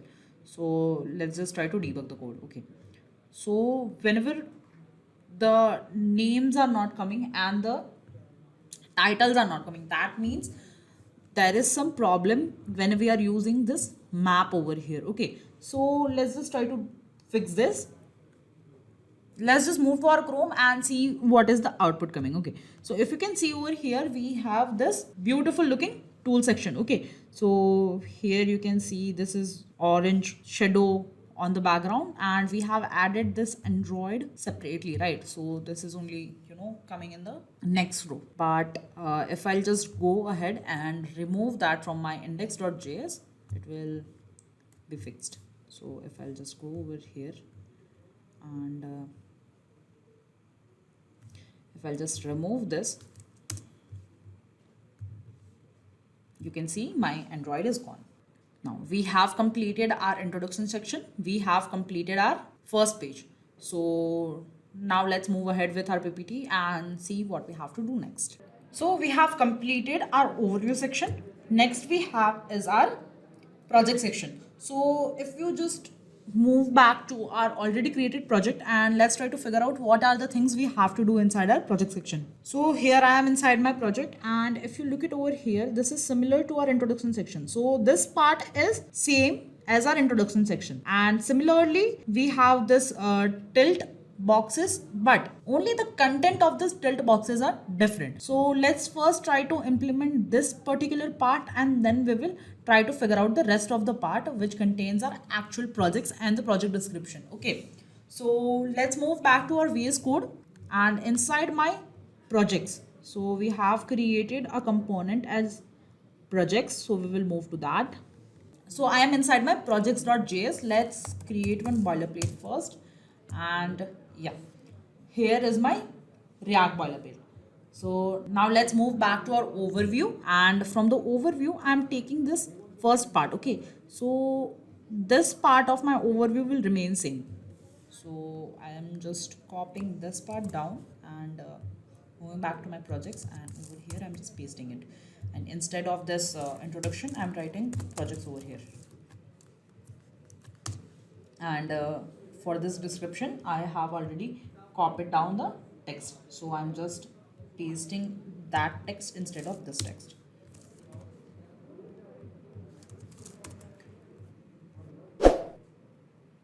Okay, let's go to our app.js and try to import that.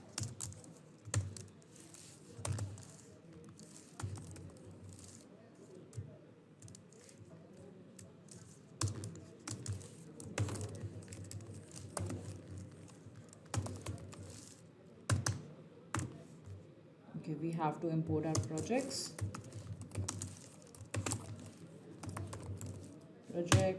from, okay, not from constant, we want my projects from projects.js. Okay,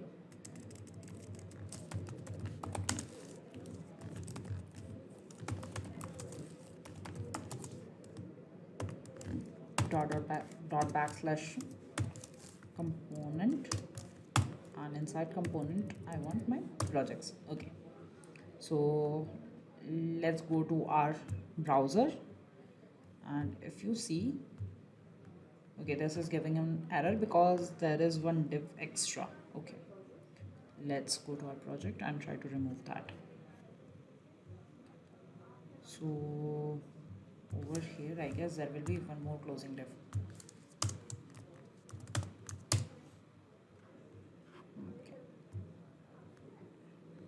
Okay, and we haven't imported our styles, so let's import that. Let's say import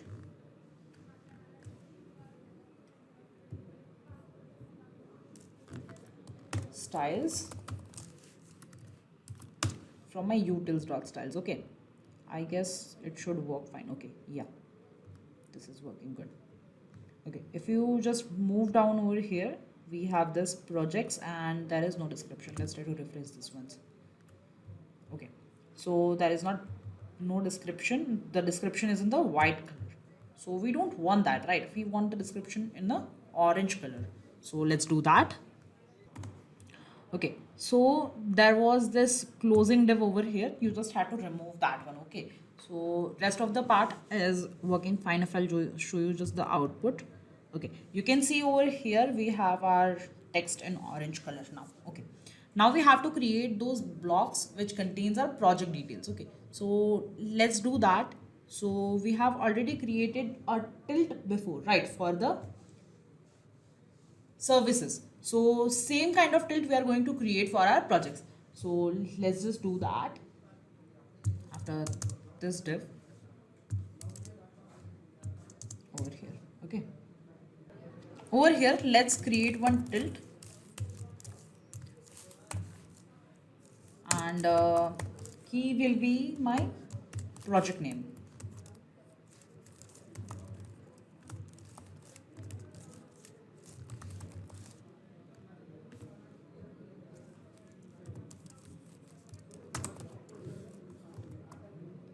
Project.name. But before using this project, we also have to import it, right? So let's just go back to our import and let's say import projects from my constants. Okay, after importing projects, what we will do, we will map our projects, right? So first of all, I'll start by creating one division over here, and inside this div, what I'll do, I'll just write project.map, projects.map, and inside this bracket I'll write project, and like this. Inside this we will just pass a tilt. Okay, so because we have created a tilt. Okay, and this tilt will take key as a project.name.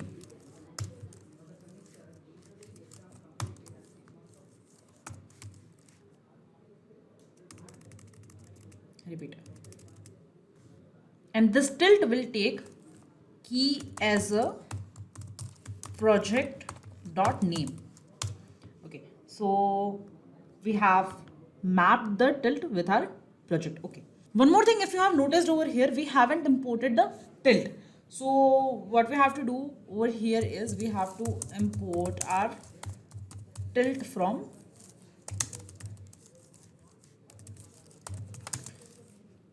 my React parallel tilt. Okay, so now we have our tilt, and it should not give us error anymore.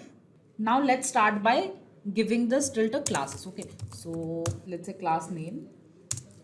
First of all, let's define height and width. So let's say width will be of my 300 pixels, height will be 500 pixel because I have created a rectangle shape over here, and flex, call, flex, and justify evenly, so that when you add more projects inside it, it won't look bad. And shadow, let's give 2xl shadow. Okay, and margin 10, item center, hover shadow, let's give hover shadow as well. Okay, so hover shadow of 2xl. Okay, yeah, now you can see properly.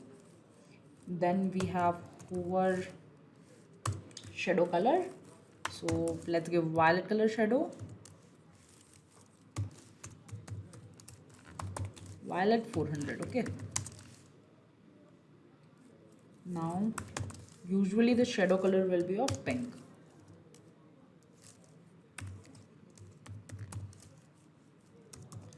Pink of 300. Now padding 3, rounded XL, little bit rounded, right? And border of 2, and border color will be violet.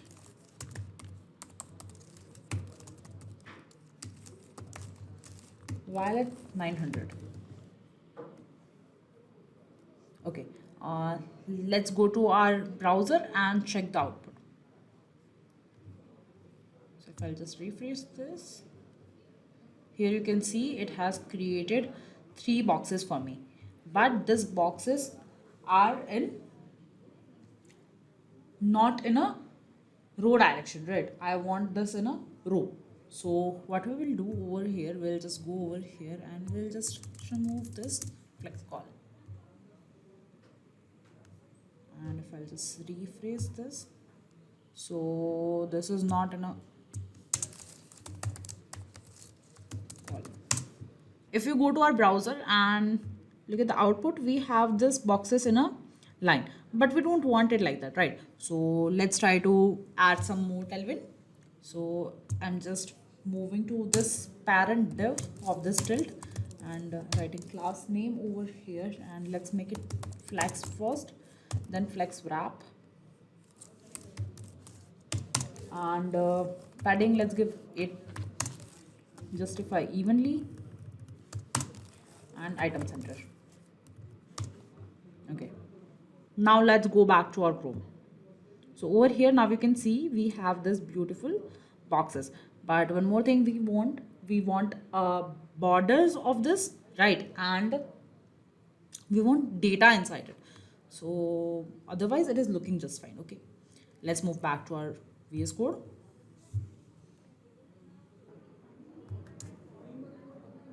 Now inside this tilt, what we will do, we will create one div, and inside this div we have another div, and let's write class name over here. Let's say flex justify center, item center, and margin bottom, let's give 3 over here. Okay, inside this let's create one more division, and this division will store our Netlify and Github icons. Okay, so let's create one circle. So let's give some height to our circle, and height will be of 40 pixel and width will be of 40 pixel too. First we will create a square, and then we will give radius is equal to full, or you can say rounded is equal to full. Okay, then margin equal to 3, bg slat 50, let's take 50. Okay, rounded full. Then we want a shadow lg, shadow color violet 500. This will also be flex, and justify obviously center, item center. Now this will contain one link also, right? So for link we will use anchor tag, and this anchor tag will hold the link. So let's say href, and what will be our link? We use project as our key, right? So we use project as our key, right? So we will write project dot first deploy link, and then we will add source code link. Okay, so here target is equal to blank, and after target we will give one icon over here. So first we have to import those icons as well. So right now I am first writing over here the name of my icon, and then I'll import it. Okay, so si Netlify is the name of my icon.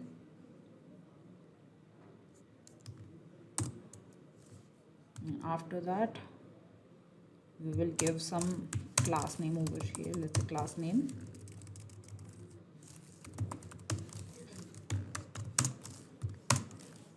inside this we have to change the font size. So let's make it 3XL. Font we will make it bold, and the color of icon will be violet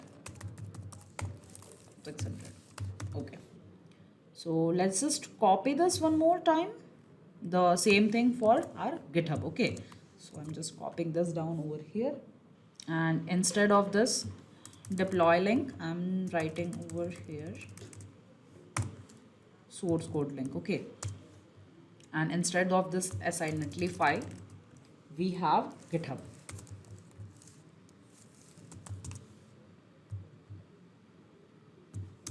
Same over this side.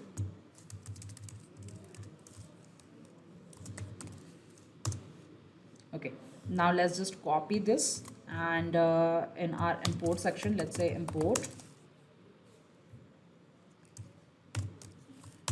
si GitHub from React icons of si.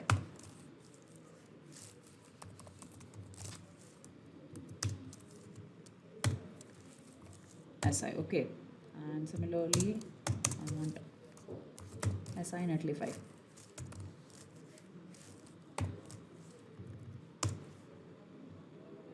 Now let's go to our Chrome and look at the output.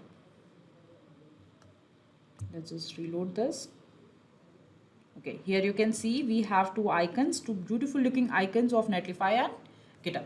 So right now we have made this as center. That's why these are in the center. Whenever we will add other images and the description of our project, this will go at the top. So let's do that.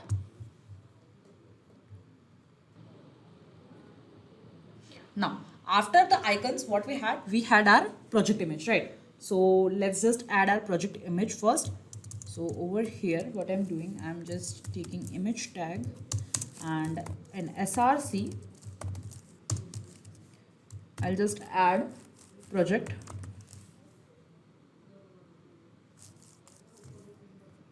dot image. Okay, and for alternative, we have my project name. Now let's add some classes. So over here, I want my height of this particular image to be 200 pixel. The width of my image will be 250 pixels. And the image will be self-centered. And border of the image will be 2. And border color will be pink.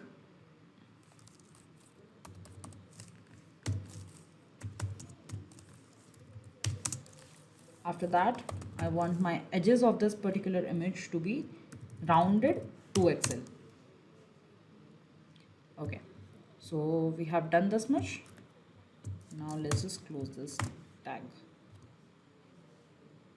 Now let's move to our Chrome and look at the output. So let's just refresh this. And over here you can see we have images and our logo. But if you want it in a different direction, so we will change this later. But right now let's first add our text for our particular project. So after image, we have image name, right? Image title. So let's add that. Now let's add title of our project. So to do that, I'm creating one more div over here, and inside this div, I'll be just passing project dot name of my project. So like this, and here I'll be passing some classes to give it a styling. Now, first thing, we want my text size to be 2xl, and next I want my text color to be violet, and violet 600. Let's make font extra bold.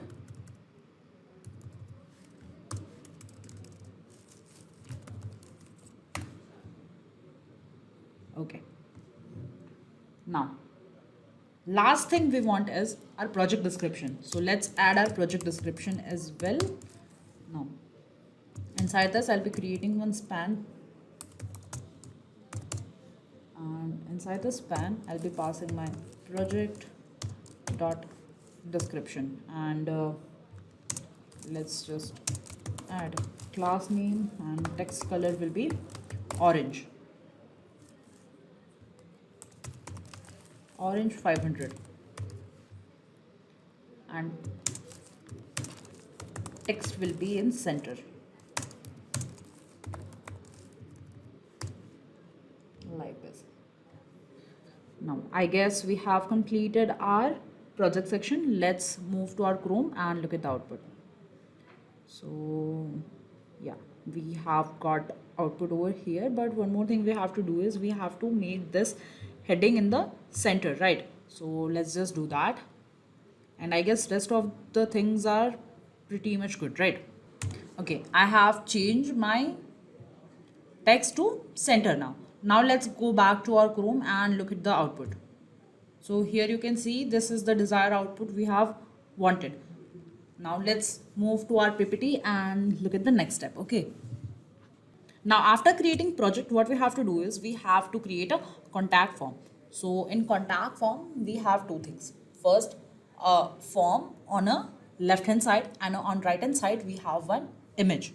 So let's go to our final output and see what are the components we will be needing inside my contact page. Okay, so let's move to our final output and try to figure out what are the components we'll be needing. So this is the contact page of the project we have completely created. So what we have to do is we have to create this text field, we have to create this label, the heading and the outline part is the same. So this is just the HR tag and the heading that we have already created for our projects and introduction part, and this particular image.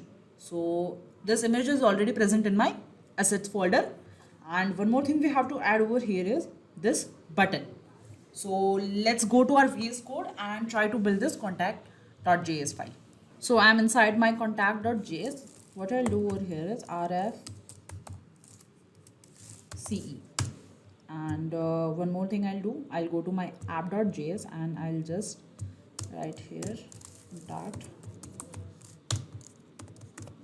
Okay, now let's go back to our contact page, and first of all in the contact page we have that same particular heading, section heading, right? So I have just copied my section heading from my overview section and I'll just pasting that here over here,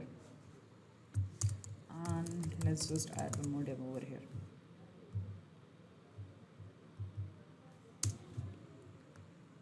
Okay, and instead of introduction we will write contact. So we have to import our styles. Now what we have to do, we have to create two parts. We have to divide our screen into two parts for our large screen, right? So what we will do, we will create one flex and then divide it into a 50-50 for large screen, and for small screen we will apply flex wrap, so that when we are in the mobile view our image will come in the top and then our contact form, and on the above we will have our heading. So let's try to implement that. So after this heading, I'm just creating a div over here, and inside that div I'm just giving as empty 5. Inside that I'll create one more div, and let's give that div a properties. Let's have flex wrap, and this flex will be a flex row. Okay, and then we have justified around. Then inside this I'll create one more div and I'll just set the width for this particular div in the larger devices. So let's say class name lg colon width is equal to 40%. So whenever my screen will be big, this part will contain 40% of my screen, because I don't want it to touch both the images. So I'll just take 10% of gap between both of the components. Okay, so that's why I have took 40 over here. Now let's create form inside it. So let's say form, and this form will have some class which says margin is equal to 5, flex call, and gap is equal to 3. So gap is basically the space between two labels, or you can say a text field and a label. Okay, now first of all, first label we have, and that label have a class name of flex call and gap of 3.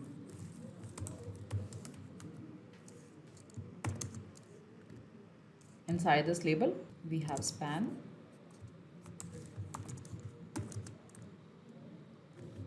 and span says your name, and let's add some properties over here. Let's say class name text violet 700, font medium, and let's give margin bottom over here. Okay, now we have to create one input field. Repeat. Now we have to create one input field as well. So let's say input, and the input type will be of text. So let's say type text, then we have name is equal to name, and placeholder. So let's placeholder will say what's your name.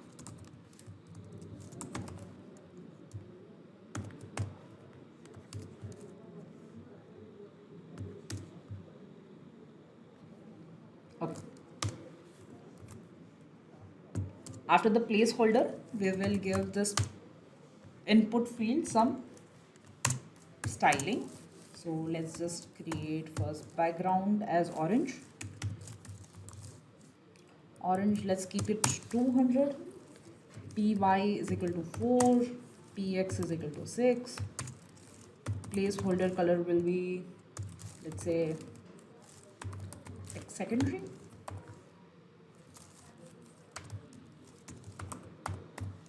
Secondary text color, whatever the text you are going to write inside that particular text field will be of color orange 500. And I want to keep it as rounded LG. Now let's have outline as well. So let's say outline of color none, and border also none, and the font medium.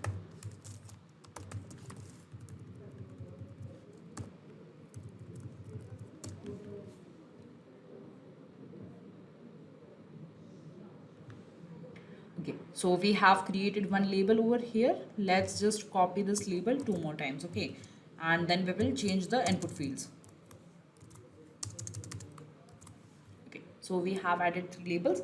Let's go back to our Chrome and look at the output.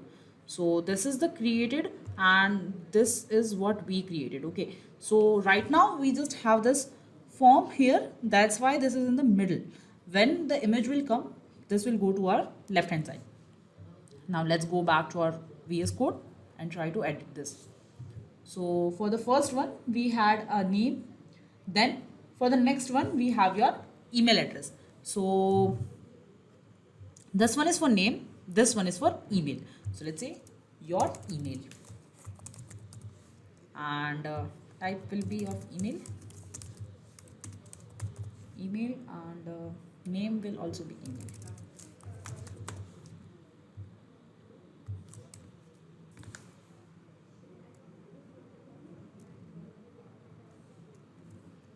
Name placeholder will say your web address, and I guess rest of the things will remain same. Okay, for the last one we want a text area, not an input field. Okay, so here you can say your message. Okay, and over here instead of this we will make it as text area, and over here we'll say text, and Instead of this type, we will give rows is equal to type. Now placeholder will say what's your, let's say what you want to say over here, and rest of the things will remain same. Over here you can see there is this error.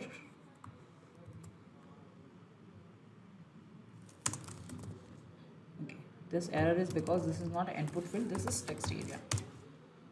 Okay, now at the hand we had one button also, right? So let's create that button.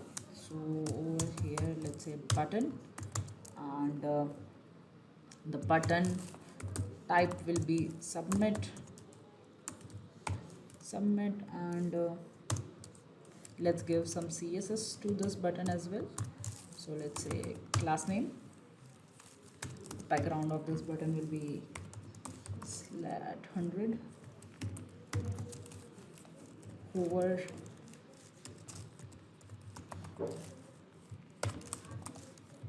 shadow orange,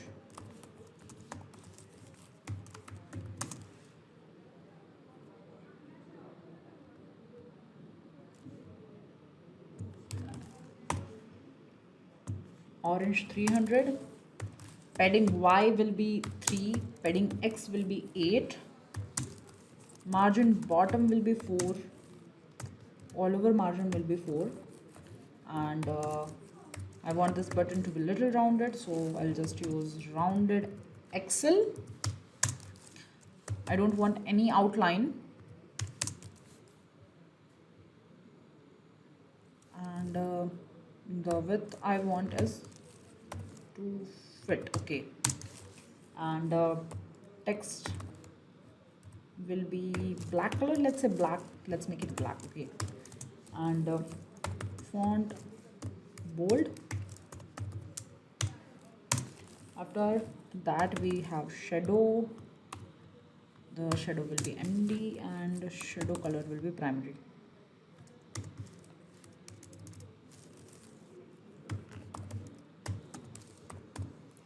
Basically secondary is white and primary is black. Okay, and here we want submit.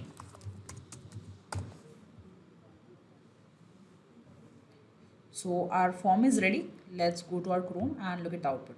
So here you can see, if I'll just refresh this, here you can see we have our form. So this button is looking very beautiful, and we have our whole form over here with us. Okay, now what we have to do, we just have to move this form to our left hand side, and then we have to add image on the right hand side, right? So let's just do that. I'll just move back to my VS Code, and outside this form and outside this div, if I'll just create another div, and I'll just give image over here and class name. For large devices, I want my image width to be 50%. You can use grid over here as well. I am using just width is equal to 50% because it's not that, difficult to handle this part. So let's say class name. After this div, I am giving one more div, and the width of this div on large screen will be 50%. Okay, so you can use grid also, but right now I'm using just 50% width because this works for me. And image src. Okay, we haven't imported our image. Okay, so let's first do that. And alternate text will be, let's give alternate text over here.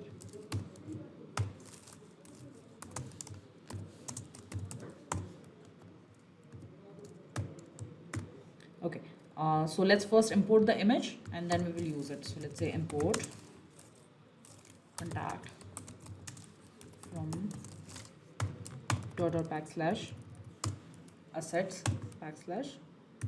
/contact us. Okay, so let's just write contact over here. Okay, So I guess we have completed our contact page. Let's go to our Chrome and look at the output. So here you can see we have our beautiful looking contact page. Now what we have to do is we have to create a footer. So let's go to our pre-created project and try to figure out what are the things we are going to need. So over here you can see this is the footer we have to create, and this footer is very simple to create. This just had this black strip, and on that top of that black strip we have our icons and the details, right? So let's just quickly create this footer and complete our portfolio. So if I'll just move back to my VS Code over here, and if I open my footer over here and RFCE, and let's go to our About.js as well and import a footer over here.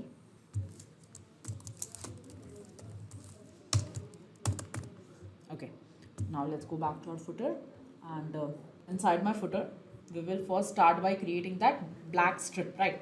So inside this div I'm creating one more div. Let's first give the background color and the width for that particular footer. So let's say width will be obviously of our screen, right? So let's say width will be a screen always, inside our phone also, and background will be black. After that, inside that I'll be creating one more div, and that div will have some class that says it will be of flex display. The flex will be of row display, and padding will be 2, flex wrap will be on, and justify around.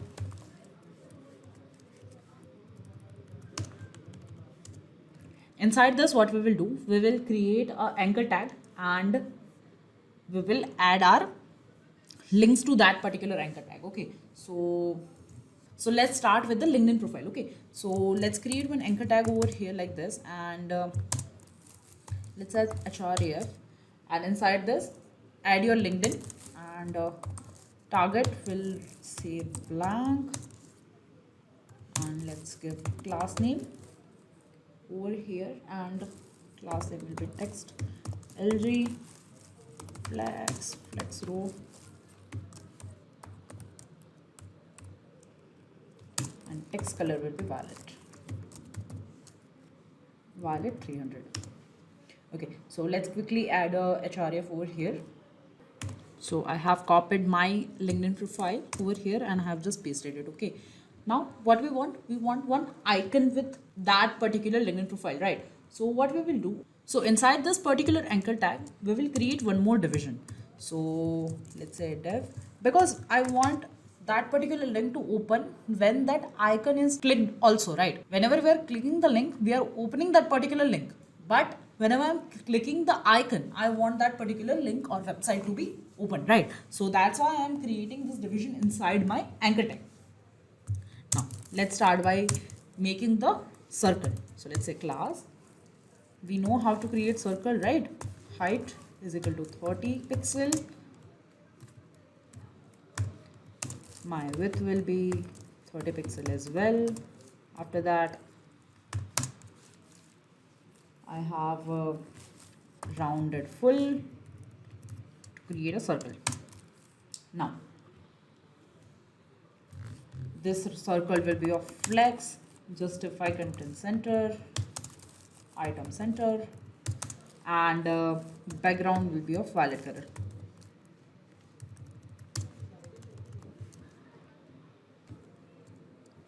After this we want this icons, right? So we will import this icon later. Let's say gr LinkedIn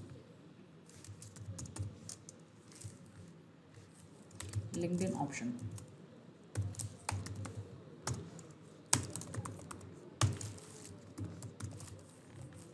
Text white. I just want the logo in a white color. Okay, so that's why I'm just doing this. Okay, now let's import this first.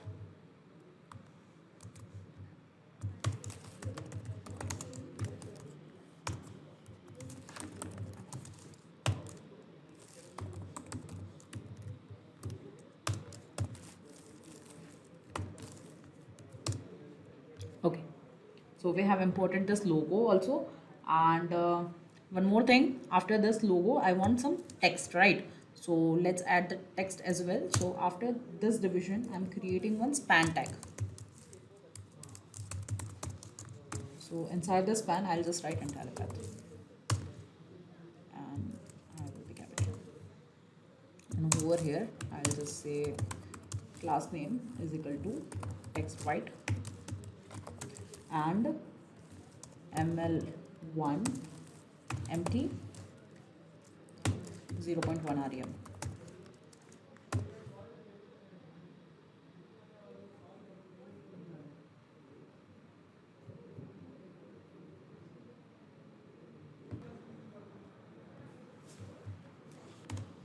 So after doing this much, we have created our one link. So let's go to our Chrome and check the output.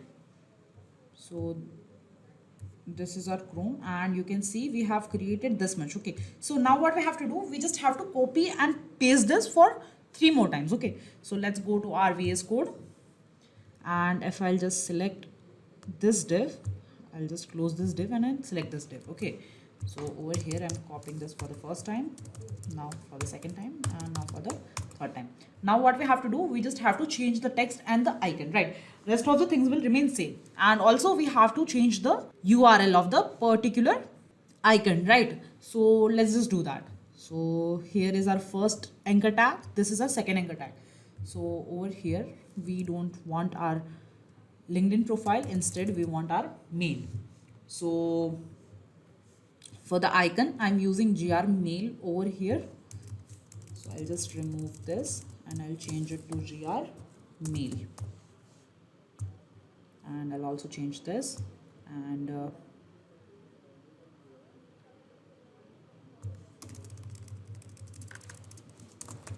okay.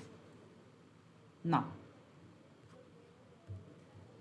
we want a mail ID, so my mail ID is Intellipaat. Repeat. So my mail ID is eva.makani@intellipaat.com. Okay. Now after a mail ID, we have our phone number. So let's just change the icon first. And over here, I'm just keeping this blank. And over here, I'm changing this icon to DI solid phone. Okay.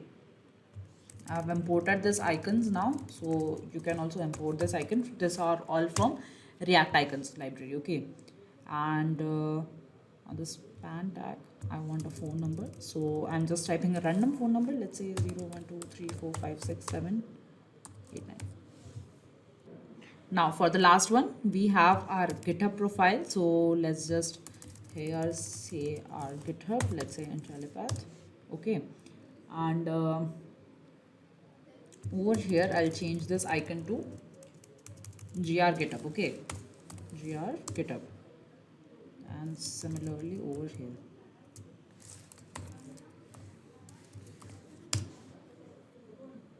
Over here we will add our GitHub link.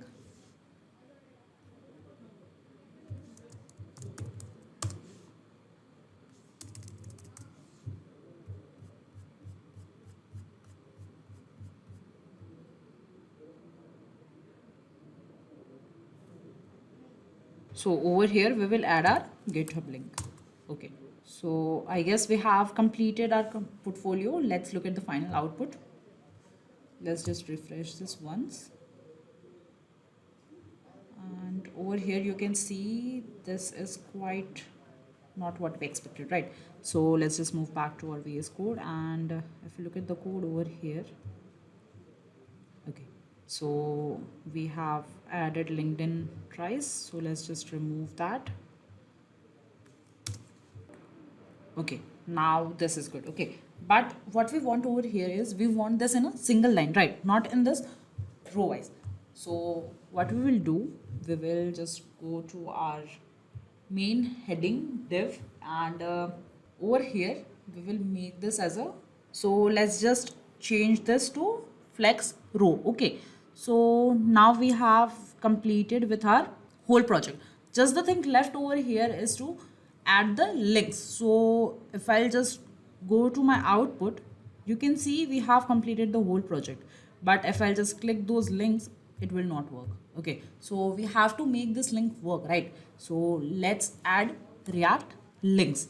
So React link is basically used to move inside your React project. So whenever you're going to create your React portfolio, or you can say just the landing page kind of website, in that case you don't need routing. You can just directly use React link and that will do your job. Okay, so let's just implement the React links. If I'll just go back to my VS Code and I'll write npm I React scroll, and it will install a React scroll for you.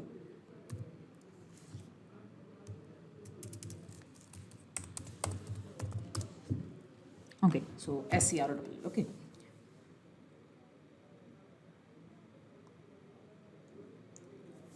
Now we want this React scroll to work in our navigation bar, right? So let's move to our nav bar, and over here I'm importing links from my scroll. So let's say import link from React scroll. Okay, now what we have to do, we have to create this links with my every anchor tag, or you have created our list, right? So in our list we will add our links. So let's start by adding links. So first of all, before this my li tag, what I'll do, I'll just write link, and I'll just wrap this li tag inside this link. Okay, and let's give this link some properties. Let's say spy, and we will enable the spy. Then first one will be for our home class, right? So this will take you to home.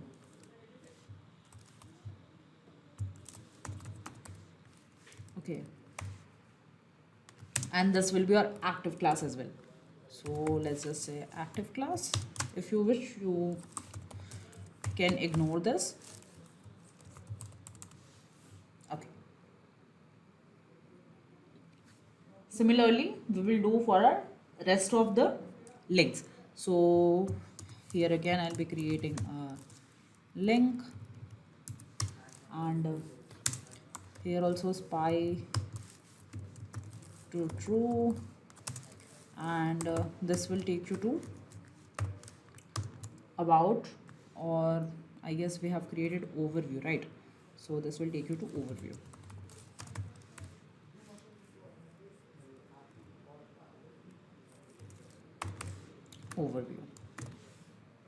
And this has to wrap it over here. This will again a link, spy true, and this will take you to projects, right? So let's just add projects over here. So let's just move to our project section as well and check whether we have given the IDs or not. So this links basically work on IDs. Okay, so similarly when we are in the HTML, we create IDs to move inside our page, right? So in React we don't have that concept, but to implement that we have to use link concept. Okay, so let's just move to our projects and see whether we have given the ID or not. So here we have given the IDs as project, and you have to mention the same ID to make it work. Okay, so make sure these IDs are similar to whatever you have given inside this pages. Okay, now after the projects we have contact page, and I'm pretty sure we haven't given the ID inside our contact page, so let's just do that as well. So let's first make spy is equal to 2, and this will take you to contact, and I'm just copying this ID, closing this link tab, and inside my contact I'll just move at the top, and here this will give you a contact. Okay, and inside my navbar again. Okay, so we have wrapped all the links inside my, we have linked all the list inside my links. So let's go to our Chrome and look at the output.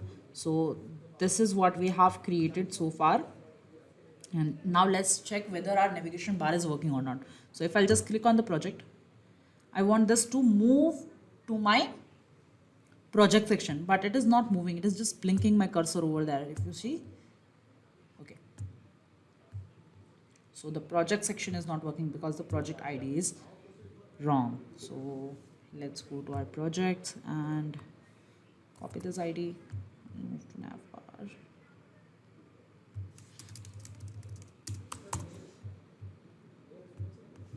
Now let's just refresh this once. Okay, now let's click on contact. If I just click contact, it will move to contact. If I click project, it will take me to project.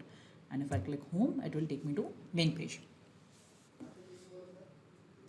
So we have implemented the whole project using React and Tailwindcss CSS. And let's also try to download the resume. Okay, so if I'll just click on this resume download button, you can see the resume is downloaded. Now let's check for the responsiveness as well. So if I'll just click Ctrl+Shift+I and move to my inspection mode, you can see this website is responsive. If I'll just open an XR, here you can see we have our whole website. And it's looking very beautiful inside our mobile phone as well. And if I'll just open my navigation menu, and if I'll just try to make this navigation work, let's say, yeah, this is working just fine over here.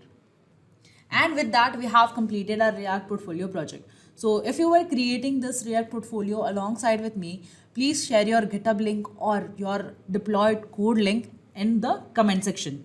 Let's also try to deploy this on GitHub as well as on Netlify. So first of all, I'll move to my GitHub.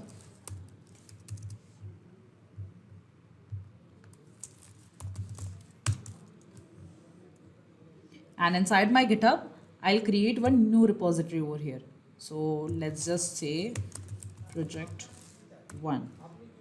Okay. And I'll just click on create repository. Okay. Now the Git has created a new repository for me. So if you don't have GitHub account, go ahead and create a GitHub account and then download a Git bash in your system and log in to that particular Git bash using your GitHub credentials. Okay, now what we will do, we just have to follow the steps. Okay, so first of all, I'm just opening this on a side tab, and over here I'll say git init. See, you can see that it initialized Git repository for me. Now what we will do, we will write git add readme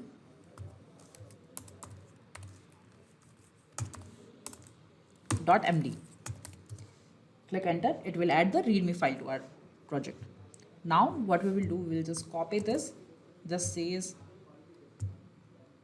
git commit -m and first commit. So -m is a main branch. Okay, so we are committing inside a main branch. So we have added our readme file to it. We will add git branch as well. So just paste the second command over here and press enter. Then we have to add origin. So copy this command, paste it over here and click enter. And the last command to push, let's just push this. So if I'll just write git status, it says that there are so many files we haven't committed. Okay, so let's just add that as well. So like git add dot, it will add all the files in your branch. Then we have to do git commit -m, and we will add complete project and hit enter. Then we will push this. So let's say git push origin main and click enter.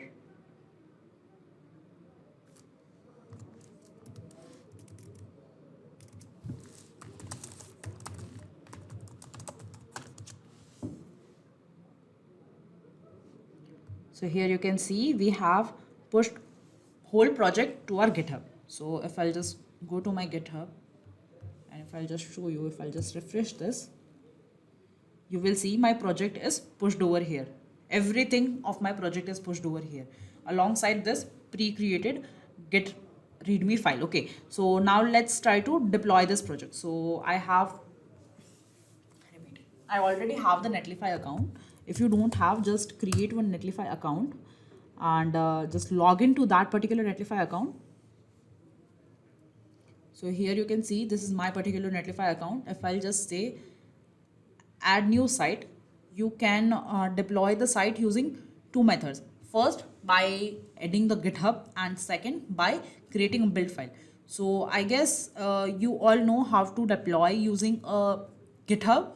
So let's try to understand how we can implement the build file as well. So if I'll just move back to my project, inside my VS Code, I'll just write npm run build. So this will create a build file for me. If I'll just hit enter, you can see over here you will get a build file created. Okay, so here this is my build file. So what you have to do, you just have to drag and drop this build file to your Netlify. So let's just do that. Let's say import deploy manually. Okay, and after that you just have to click on browse and upload. Inside that, my project is on my desktop, project 1 inside portfolio, and I'll just grab this build file and I'll just click upload.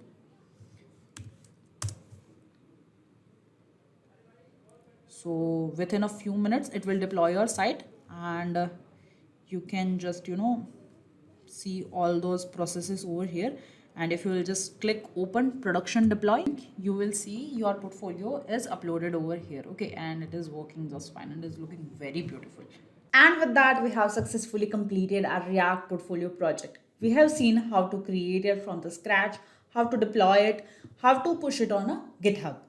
I hope you have enjoyed this video, and if you guys were creating this project alongside with me, do share your source code link inside the comment section below. Don't forget to like and subscribe to Intellipaat YouTube channel. I'll see you in next video. Till then, keep crafting and keep coding those amazing React applications. Just a quick info guys, Intellipaat offers a full stack developer course which enable you to learn tech stack from both front end and back end. Through this course, you will gain hands-on experience with the skills and technologies such as SQL, Java, data structure, JavaScript, HTML, CSS, Node.js, and React under the guidance of industrial professionals. With this course, we have already helped thousands of professionals in successful career transition. You can check out the testimonial on our Achievers channel, whose link is given in the description below. Without a doubt, this course can set your careers to new heights. So visit the course page link given in the description and take the first step towards the career growth with the full stack developer course.